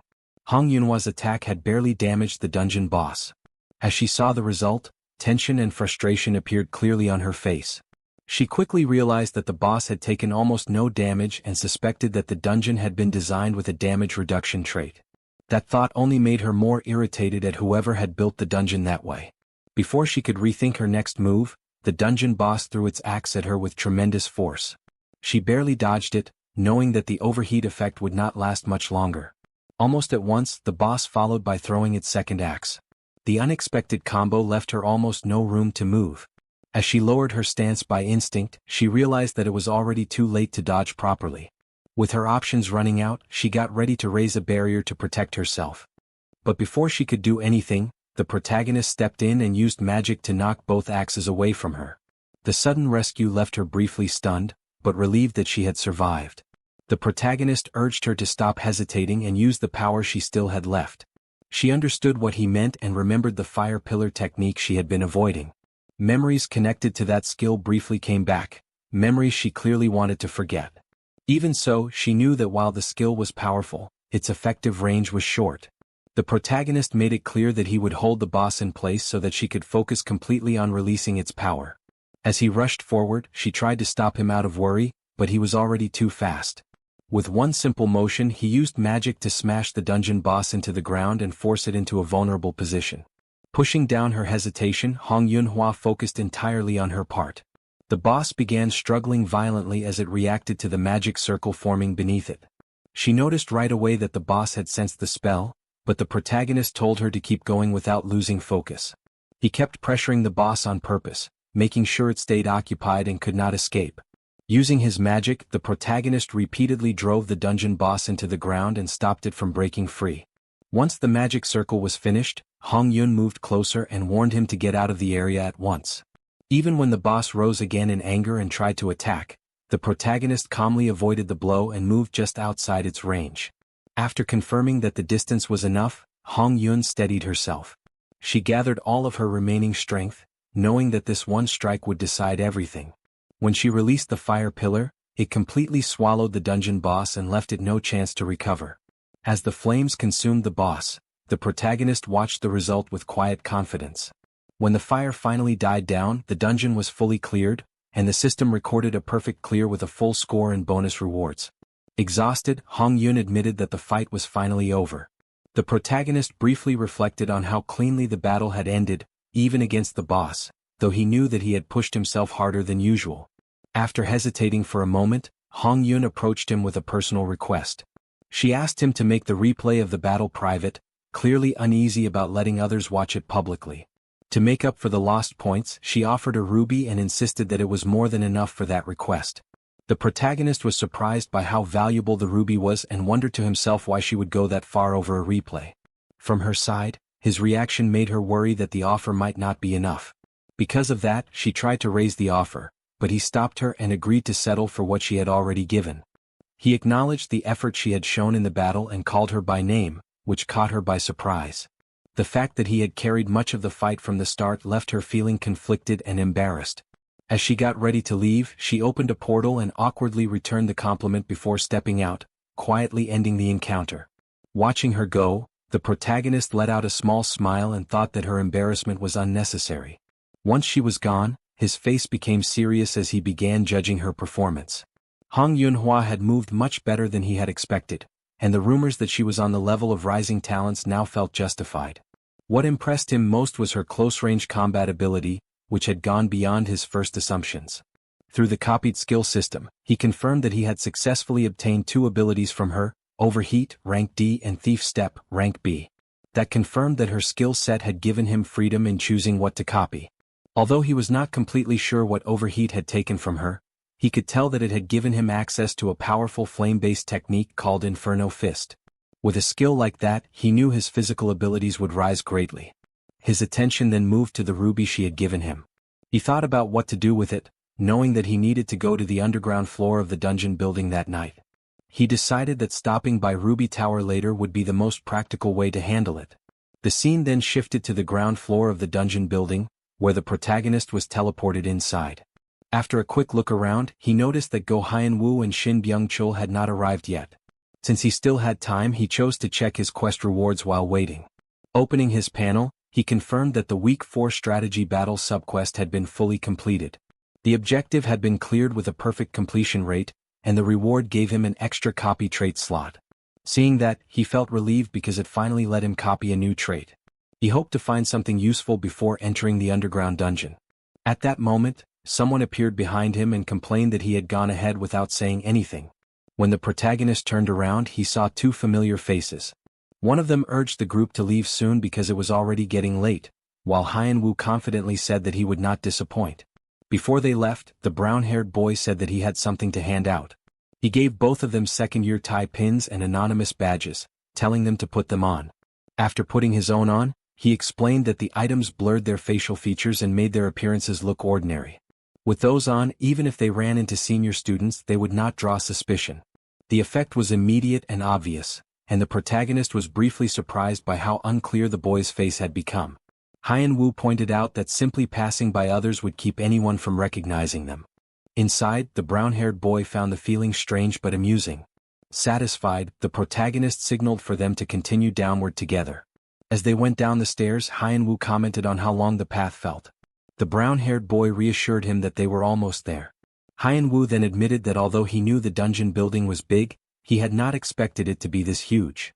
That was especially true considering how long it took just to reach the D-rank floors. He started imagining how deep the lower levels must be. Before he could think further, the protagonist explained that teleportation devices were normally used for movement. But because they had entered secretly, those options were not available. He added lightly that a skill guide could still get around those systems if needed. The brown-haired boy agreed and laughed as they got close to their destination. When they arrived, the brown-haired boy formally guided them forward and announced the location. They had reached dungeon number 388, the Feathered Serpent Altar. Fortunately, they avoided being detected and arrived without trouble. Kim Ho was prepared. Everyone had probably memorized the raid guide, so it was time to begin. An annoyed voice came from behind them. "What are you doing?" The green-haired girl looked furious. "What kind of cursed skill is that?" The boy beside her seemed frustrated. If not for that, we'd already have cleared it. He had already noticed the three of them. Still, the young man paid them no mind. Since they had also come to raid the dungeon, Kim Ho let out a quiet breath. The formation had clearly done its job. Hyun-woo still felt uneasy. "We should move in before anyone else shows up." Byung-chul smiled as he patted his shoulder. "Wait a second. I still have to remove the final layer of defense." He placed a transparent cube on the ground, and every nearby defensive device stopped working. For now, there shouldn't be any problems.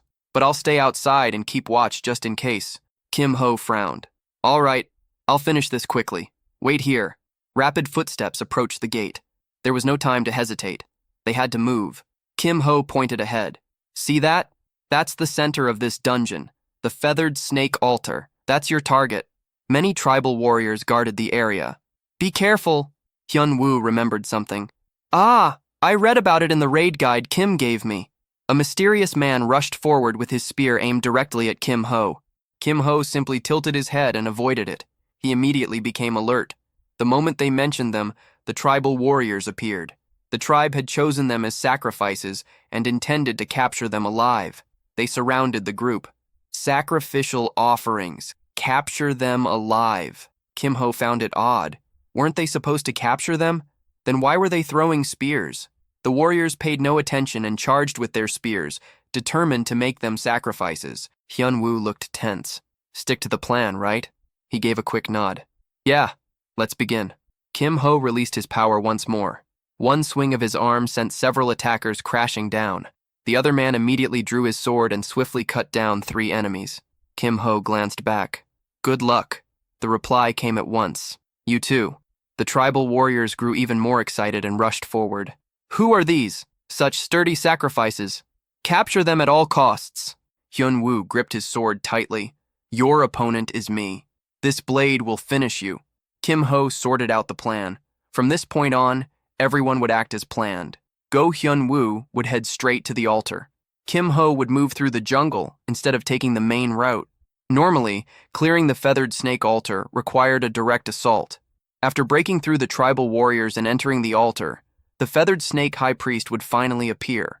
The dungeon could only be cleared by interrupting the ritual while defeating both the High Priest and the tribesmen at the same time. Kim Ho kept smiling. Following the main route would clear the raid, but they wouldn't obtain the hidden shard in this dungeon. That was why they had to search places others would ignore and dig something up, just like they were doing now. There didn't seem to be many tribesmen left in the camp. They had probably gathered around the altar. Even several of them were no match for Go Hyun-woo. He ran forward while keeping a polite attitude. "Greetings." The tribesmen's eyes lit up when they saw him. Sacrifices have come. A sturdy offering. They instantly threw their spears, intending to capture him alive. Kim Ho was speechless. Don't they know any other lines? He made his move at once and spoke with confidence. "I won't waste time on these small fry. Go bring your chieftain here." He watched them cough up blood and felt satisfied inside. Everything was still going according to plan. Among the ordinary tents stood one that was much larger. It was the chieftain's personal tent. A flash burst from inside, and he quickly dodged aside. The chieftain lifted the tent flap and walked out. It's rare to meet someone with such a powerful aura. You'll become an excellent sacrifice. If you surrender, your suffering will be shorter. He prepared a powerful attack. Inferno Fist, Hellish Overhead Fist Overload. Everyone kept talking about sacrifices and nothing else. He readied the same devastating attack. Inferno Fist, Hellish Overhead Fist Overload. Everyone still spoke of sacrifices and nothing more. That's why I had to search the entire forest to find this camp. He jumped back to avoid the incoming blow. So far, everything was proceeding as planned. He only needed to keep the chieftain occupied until Go Hyun-woo found the hidden shard. This golden attack was not elemental, so taking even one hit could be fatal. But if he used Overhead to absorb Inferno Fist's fire flare while forcing his body to its limit, he closed the distance with the chieftain. Avoiding such a large attack wasn't difficult. The chieftain immediately created a protective barrier. Even so, his fist smashed straight through it. Kim Ho's punch blasted the chieftain backward. He looked at his hand in surprise. Overhead combined with Inferno Fist. Just as expected, the power was incredible. Even a D-rank barrier had been broken with ease. Still, a boss was a boss. That strike had done little damage. A boss was still a boss. The hit barely affected him. Don't let your guard down. A streak of light shot past Kim Ho. The chieftain flew into a rage. You won't die easily. Kim Ho remained calm and mocked him. Oh my, how frightening. You look really angry. Kim Ho dodged another attack while thinking the priest's highest priority was completing the ritual. If they avoided enough attacks during the fight, the priest would often leave halfway through. Want to stop that from happening? Make him lose his temper. Keep the chieftain attacking while continuing to dodge. The angrier he became, the better it worked, though it also made dodging more difficult. Kim Ho looked back and encouraged him silently. Do your best, Go Hyun-woo. The rest is up to you. A blood-stained pant leg stepped forward. Hyun-woo advanced with a serious expression. Behind him lay the body of a tribesman. Blood-stained pants continued moving. Hyun-woo walked forward solemnly. Behind him were the scattered corpses of the beastmen. His face was filled with resolve. Kim must be risking his life, so he had to move quickly as well. He would complete the mission Kim had entrusted to him without making a single mistake, then regroup with the others. Something caught his attention. A huge man was lifting a log, preparing to throw it. Hyun-woo easily dodged it before rushing past. He judged the situation inwardly. That man was the acolyte described in the guidebook. The dungeon's mid-level boss, known as the Chubby One. As expected, he had appeared immediately. While dealing with him, he had to secure the hidden feathered serpent sword shard no matter what. He also noticed another mysterious figure. According to the Chinese letter book, he swiftly drew his sword and knocked away a hidden projectile. Besides him, there was another ordinary boss. Hyun-woo looked at the projectile and thought, was that a poison-coated dart? The moment the thought crossed his mind, another acolyte appeared known as the Skinny One. He tightened his grip on his sword, thinking, if they work together, they'll be troublesome. I wanted to test them at my own pace, but now I have to finish this quickly. The remaining acolyte launched another hidden projectile, yet Hyun-woo avoided it again. At that moment, the other one swung a log like a club, and Hyun-woo quickly dodged that attack as well. Now he had to face both of them at once. Thinking that dealing with them was truly troublesome, this would waste too much time, so he had no choice but to fight a little more recklessly. The two acolytes immediately began coordinating their attacks. Hyun-woo closed his eyes and called out the name of a technique. A moment later, his eyes opened sharply. The Skinny One froze in shock, and the Chubby One also failed to hide his surprise. With a single slash of his sword, Hyun-woo struck them both, sending each crashing in opposite directions. He sheathed his sword, telling himself it was good they had been dealt with, but their vitality was strong. He couldn't lower his guard until everything was over. Just then, the Chubby One got back to his feet, so they really weren't going down that easily, but the shard was the top priority now. He could finish him off later. The Chubby One refused to surrender. As he threw the log, Hyun-woo was just about to reach the item, only to watch the log crash into the ground. The acolyte let out a tired breath, when suddenly a beam of light emerged from inside the log. Seeing it, he couldn't hide his surprise. Hyun-woo had finally obtained the hidden shard. A perfect throw. If he had been even a moment slower, he would have been struck. Now it was time to finish the fight. Teach me a lesson. Ignoring the shout, he rushed forward. He delivered one cold final slash, then looked at his opponent lying on the ground. Meanwhile, at the Feathered Serpent altar camp, Kim Ho stared ahead, still avoiding the enemy's light attacks. Normally, he only knows how to run away. It's really annoying. He figured Go Hyun-woo had probably already obtained the magic sword. He suddenly came to a stop. The chieftain looked toward the altar in surprise. This aura is coming from the altar. Could it be the magic sword placed there? Kim Ho checked the system notification and smiled to himself. Good, it's complete. I can safely leave the next dungeon to him. He stretched out his hand. Before dealing with it, he first needed to copy its attributes. He activated the primary attribute copying skill of the Feathered Serpent Priest. The priest possessed blended abilities, and among them, the increased magic perception was especially useful. The chieftain grew impatient. Out of the way. I have to reach the altar. Kim Ho looked visibly annoyed. Hey, we're having fun here. Where do you think you're going? He gathered firepower and smiled. Even if you make it there, there's nothing left. It's already over. Let's finish this. The chieftain was blown back by the attack. At that moment, the system also announced that the Feathered Serpent altar dungeon had been cleared. Hyun-woo rushed over to Kim Ho. As soon as he saw him, Kim Ho spoke. Oh, perfect timing. Hyun-woo stared at the hidden shard, which was releasing dark energy. This is, Kim Ho calmly explained. It absorbed the priest's soul, so its power became stronger. As for that other item, it's this dungeon's completion reward. Hyun-woo looked at the hidden shard in his hand with satisfaction. I see. For me, this sword alone is more than enough. It would probably remain useful for quite some time. So you can keep the remaining reward, Kim. Kim Ho accepted without hesitation. All right, since you insist, I won't turn it down. Let's leave the dungeon first. A conquered dungeon would collapse after a certain amount of time. Not long afterward, the two of them came out. Bae Inchul was waiting to welcome them. Oh, that was faster than I expected. Kim Ho walked over with confidence. I told you we'd be done quickly. Hyun-woo glanced behind him. The entrance is disappearing. Kim Ho answered calmly. As I explained before, once a dungeon's core is destroyed, the entrance closes, preventing anyone from entering or leaving for a while. After enough time passes and the core regenerates, it becomes accessible again. He shrugged as though it were common knowledge. Then someone else will come clear the regenerated dungeon. Bae Inchul looked worried. The problem is that this attribute always leaves proof that the dungeon has been conquered. It's evidence that even an experienced guide can't remove. Kim Ho's expression did not change. Someone will probably come inspect it soon. So, let's leave before that happens. He complained while climbing the stairs. We're finally here. Why are there so many stairs? Hyun-woo laughed. Going up is obviously harder than going down. Kim Ho looked exhausted. I know, but this is more than I can handle.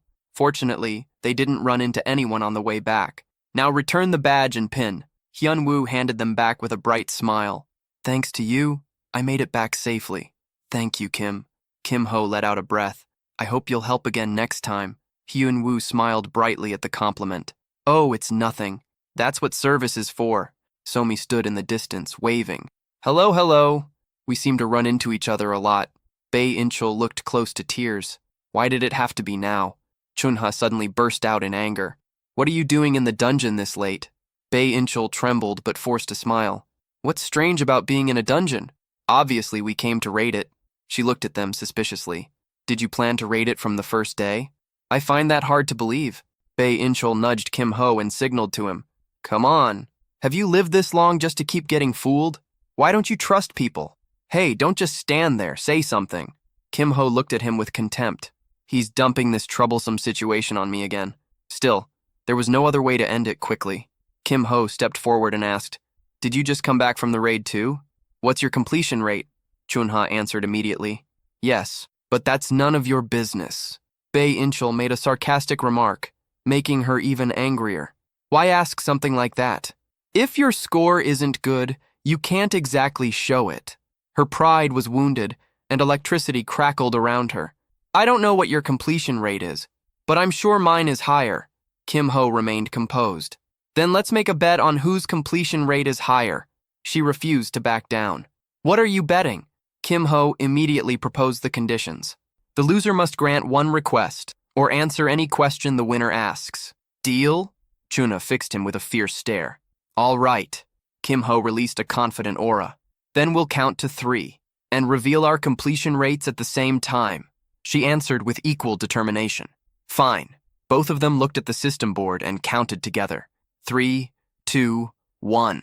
She froze after seeing the other side's completion rate had reached 100%. Kim Ho sighed inwardly.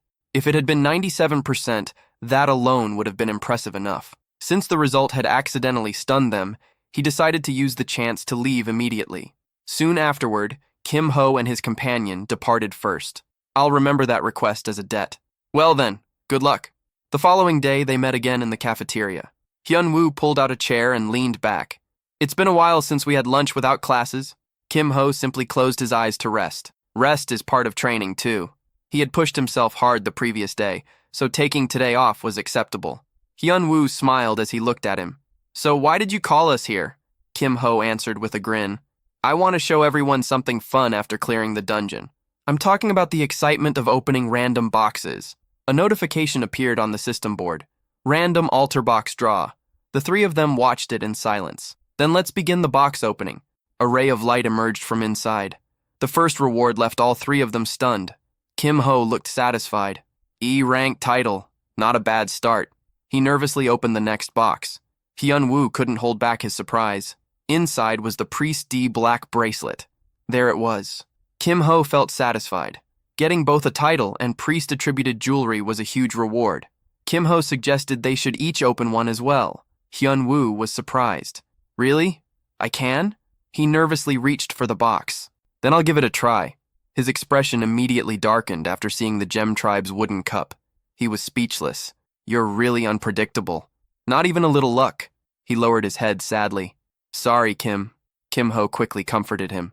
Come on, there's no need to apologize. Don't worry about it. I'm the one who asked you to open it. The light from the next box shined brightly. I'm so embarrassed. I've never been lucky with these things. Hyun-woo stared at the reward. Isn't that a hug pillow? A comfort pillow? Kim Ho was equally surprised. A B-rank pillow. He wiped the sweat from his forehead and thought, a B-rank item appearing from a D-rank random box was practically a miracle. He never expected Seo Yain to hit such impossible odds. Hyun-woo also felt a little regret. Judging from the stats, it was clearly a combat support item, but unfortunately, it was a sleeping accessory. Kim Ho continued thinking. That only made it unfortunate for him. Household items were always in demand, and plenty of people would pay well for it.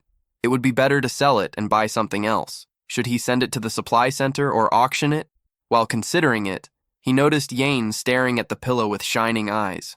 Kim Ho looked at her. You want it? Yain silently nodded. He remembered how exhausted she had been before and reconsidered. Maybe it would be better to let Seo Yain keep it. Using the pillow would reduce the time she needed to sleep because of its fatigue recovery effect, allowing her to stay awake longer. That would improve her training efficiency. Considering the benefit to Seo Yain's training, giving it to her was worthwhile. After a brief pause, Kim Ho spoke. All right, you can have it. Yain looked deeply moved. Really? He smiled. Yeah, it's a gift. Seo Yain accepted it without speaking. After a moment, she hugged the pillow. Thank you. Suddenly, the phone in Kim Ho's pocket vibrated. Hyun-woo looked worried. Kim, what's wrong? Kim Ho looked at the screen. Bae Inchul? What's going on? As soon as he answered, the voice on the other end spoke rapidly. Oh, you answered. Are you free? If you're not busy, could you come to the club room now? Kim Ho sounded surprised. Now? What happened? The reply came immediately. It's about the deep floor dungeon job I mentioned before. The situation got a little complicated. She wants to meet you. A short time later, Kim Ho pushed open the door to the Thieves' Club. Yain noticed him first and smiled. Oh, you're here. We've been waiting. One of the members immediately looked at him. So this is the kid? I heard you've been making quite a name for yourself lately. The twin beside him quickly added. They say you even caused trouble at the Magic Engineering Club. The other sneered. So you want us to let your underlings go? The young man kept talking, completely unaware of what was happening beside him. Senior Bong Yisok was being restrained. Even so, he looked delighted. He had never seen her act like this before. While the young man continued talking, something suddenly wrapped tightly around his mouth. Ga Young immediately shouted, You're too noisy! Stop interrupting and get lost. She cleared her throat a few times before continuing. Ignore their nonsense. Kim Ho simply nodded. Yes, senior. Ga Young frowned. You answered too quickly. You seem a little bothered by it. Kim Ho could only force a smile.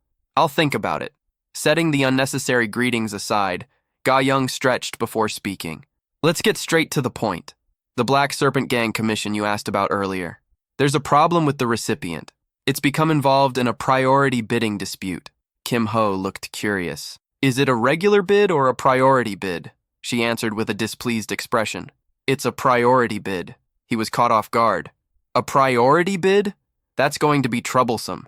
Once the core of a deep floor dungeon was destroyed, it couldn't be entered again until it regenerated. During each cycle, only a limited number of people could challenge the same dungeon. If the dungeon offered valuable rewards, competition was unavoidable. To settle those disputes fairly, Saitrong Academy had introduced a bidding system. The standard method was known as regular bidding, which determined entry order based on each team's dungeon clear rate. However, another option existed that could overturn those conditions. It was called priority bidding. Every club possessed a limited number of priority bidding rights. Once activated, all regular bidding conditions were ignored, and that club immediately gained the first right to enter the dungeon. At the moment, the Black Serpent Gang had become entangled with one of those priority bids. She continued explaining her concern. Of course, we're entering unofficially, so getting inside isn't the problem. But once the dungeon is cleared, it'll close, and the club that spent its priority bid definitely won't let the matter go. By the way, the club that used the priority bid is the Swordsmanship Club. You know they're one of the clubs competing for rank 12 at Saitrong Academy. Even so, do you still want to continue? Kim Ho answered without hesitation. Yes, I want to proceed. She looked annoyed. You're really going through with it? His decision did not change. I'll take responsibility for the consequences. Please let us proceed. In the end, she reluctantly agreed. Fine. You're an outstanding junior. You probably have your own approach. Let's give it a try. Bae Inchul couldn't hide his surprise. You're going yourself? Ga Young answered calmly. Of course. I'll go. And I'll take Davin with me. In exchange, I'll expect extra pay. How about it? Kim Ho readily agreed. If we're doing this, we should do it properly. Ga Young suddenly looked at him with curiosity. So who's going with you? That pretty silver-haired girl from last time? Kim Ho narrowed his eyes. Ah, you probably saw her during the match between Go Hyun-woo and Ibaro. She glanced aside indifferently. Oh, the good-looking one from then. If you two can clear a B-rank dungeon by yourselves, that'll be impressive. The girl beside them looked confused. Vice head, she's only a first year. Can she even enter a B-rank dungeon? Ga Young suddenly realized something. Oh, right. Davin didn't know about this yet. You saw him during the temporary storage raid, but he was wearing a magic mask that concealed his presence. Ga Young quietly asked Kim Ho, Hey, can we tell her? Kim Ho answered with a tired expression. As long as it isn't spread everywhere, it should be fine. Ga Young cleared her throat. Davin, don't be too shocked. Listen carefully. He's Inferno Fist. She immediately turned to stare at him. A moment later, Kim Ho pulled out a thick stack of papers. Now that introductions are over, everyone, take a look at this. She narrowed her eyes while flipping through the pages. What is this? Master Luke Siffin's strategy? Where did you get this? Hey, look at this. Skip to the important parts and get out. After reading for a while, the three of them reacted together. You're no different from a thief. Ga Young laughed with satisfaction. I told you. He fits our club perfectly. Davin also changed the way she saw him. Looking more closely, he was actually kind of cute. Kim Ho rejected the idea without emotion. I'm leaving the possibility open, but that doesn't mean I'll accept just anything. She simply sighed. You're really sharp. Kim Ho returned to the main subject. So, can you follow the strategy? Ga Young nodded. Yes, if we follow your plan, we probably won't have to fight. We only need Bae Inchul to deactivate the trigger mechanism. Bae Inchul flinched the moment he heard his name. I have to go in too? She immediately reminded him. You always brag about how confident you are, and that you're the Academy's rising talent at disarming magical mechanisms. The young man could only sigh helplessly. I did say that, but it's a B-rank dungeon. People can die in there. I'm absolutely not doing it. It's not that I can't do it. Kim Ho continued encouraging him from the side. You'll regret it. Even so, Bae Inchul refused to change his mind.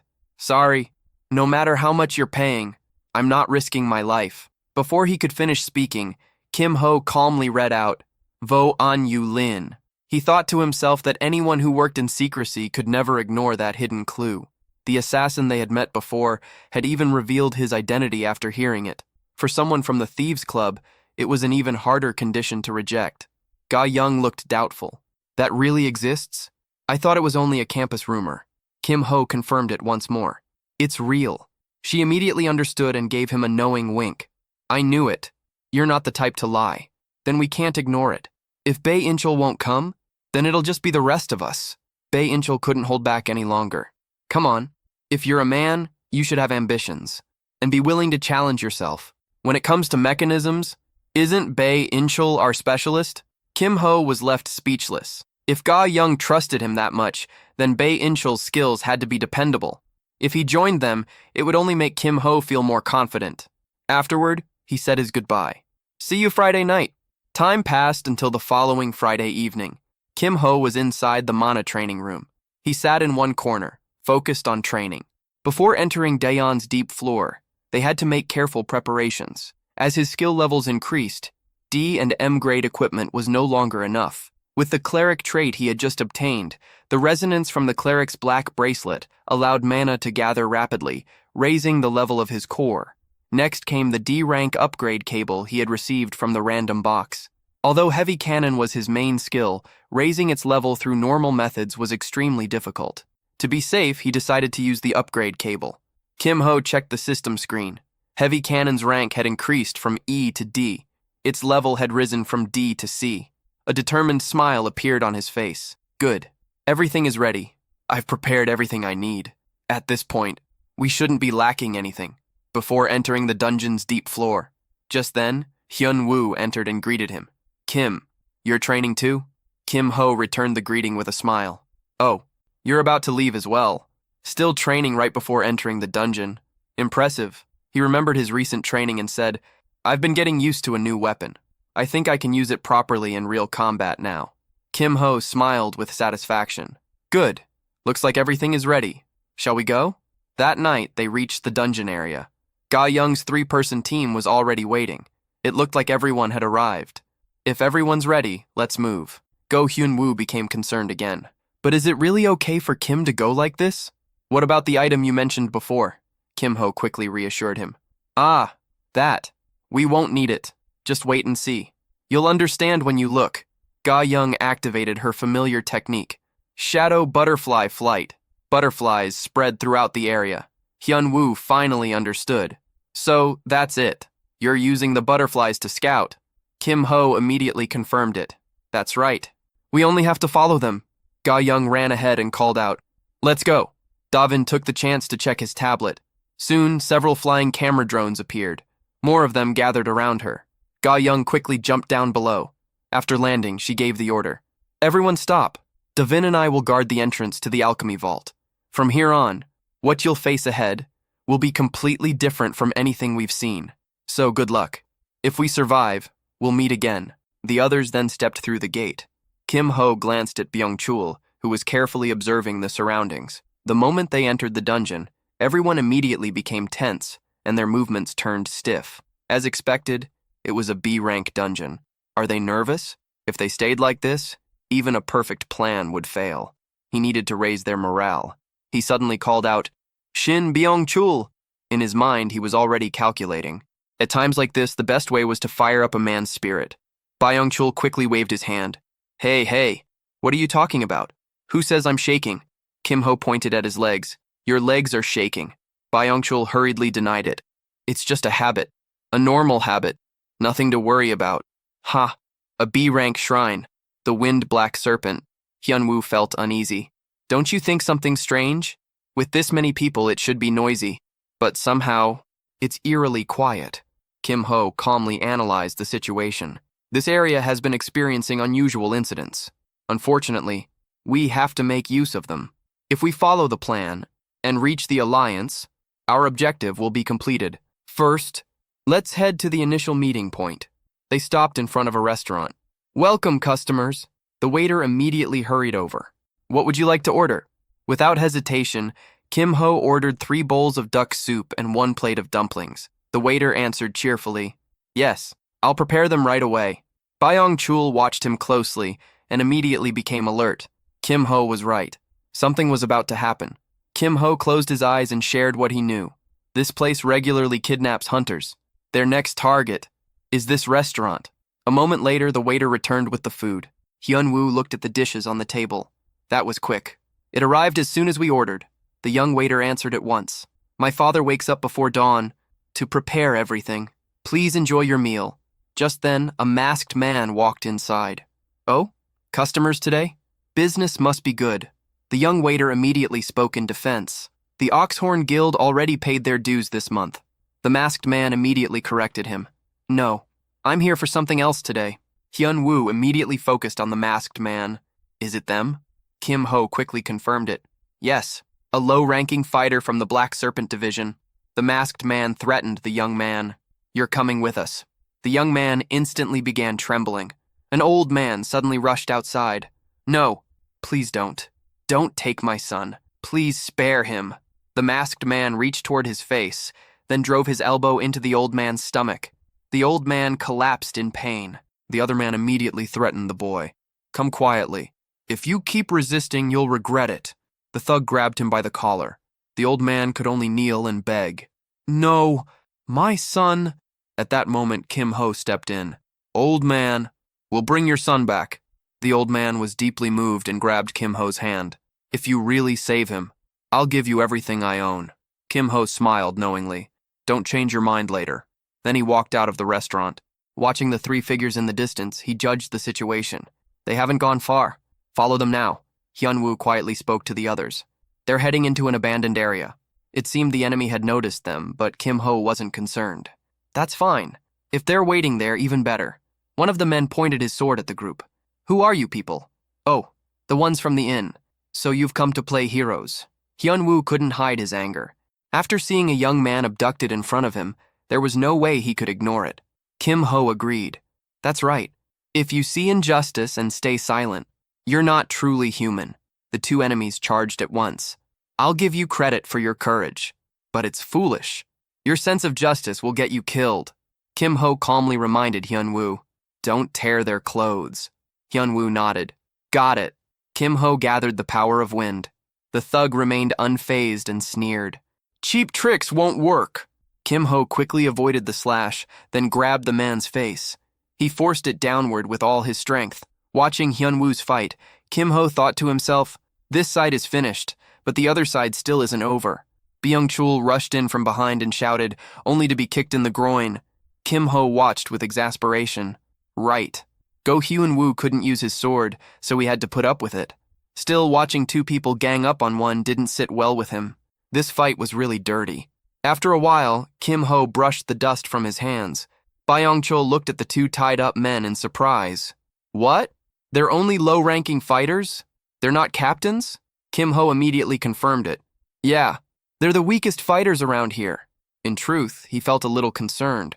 Lower-level shrines probably had mid-level bosses. He repeated himself. Yeah, they're the weakest here. But never mind. Kim Ho turned toward the young man with a smile. The situation is settled. Let's head back. Back at the restaurant, the boy immediately ran to his father. Father! The old man was overjoyed. My son! He hugged the boy tightly before thanking them. Thank you. Thank you so much. Kim Ho awkwardly scratched his cheek. He hated interrupting such a touching moment, but he still had something to settle. The old man suddenly remembered his promise. Ah, that's right. How can I repay you? Kim Ho pointed toward a statue in the distance. I'll take that. The old man looked surprised. That? Isn't it just a Bodhidharma statue? Take as many as you want. Kim Ho politely thanked him. Thank you. I'll finish eating first, then I'll take it. The old man smiled cheerfully. I'll warm your food up right away. A short while later, Hyun-woo examined the statue closely. This statue doesn't look ordinary. Byung-chul pointed at it and made a guess. Isn't it something used in formations? Hyun-woo looked surprised. Formations? You mean that statue? Kim Ho quickly nodded. Yes, it's an item used in formations. More precisely, it's an authentication key used to dispel a certain type of formation. Hearing that, Byung-chul broke into a sweat. Kim, if this statue is only a formation key, then... Before he could finish, Kim Ho immediately cut him off. It contains the martial insight of the person who carved it. Keep it. You'll need it sooner or later. And I'm full now. It's time to get serious. A short while later, The three of them arrived at another location. Kim Ho turned around to remind them. You've probably memorized the strategy map, but let's go over it one more time. The method for clearing the Black Serpent Chamber is generally the same as the Feather Altar's Edge. I'll hold off the Black Serpent leader and the main force. Your job is to split into 2 groups and secure the assigned targets. The biggest difference from the Feather Altar's Edge is that the Black Serpent leader is too strong to kill, so we'll finish the dungeon another way. Did everyone bring the items listed in the strategy guide? Byung-chul answered immediately. Of course. Hyun-woo also smiled confidently. Obviously, he took out the 2 items as their information appeared. Emergency Escape Scroll B, Inner Ear Communicator B. Kim Ho gave his instructions. Put on the communicator and keep the escape scroll safe. From here on, I'll move separately. If anything happens, contact me immediately. If everyone follows the plan exactly, there shouldn't be any problems. But stay careful. Hyun-woo smiled encouragingly. Good luck, Kim. A moment later, the guard above suddenly opened his eyes. Seeing Kim Ho climbing the stairs, he shouted, "Who the hell are you?" "I'm asking who you are." Kim Ho gave no answer. Only the flames burning around his hand responded. The guard immediately drew his sword. "You think staying silent will save you?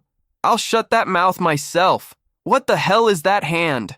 Kim Ho clenched his fist, fire swirling around it, then casually threw a punch straight ahead. The masked man was blasted deep into the interior.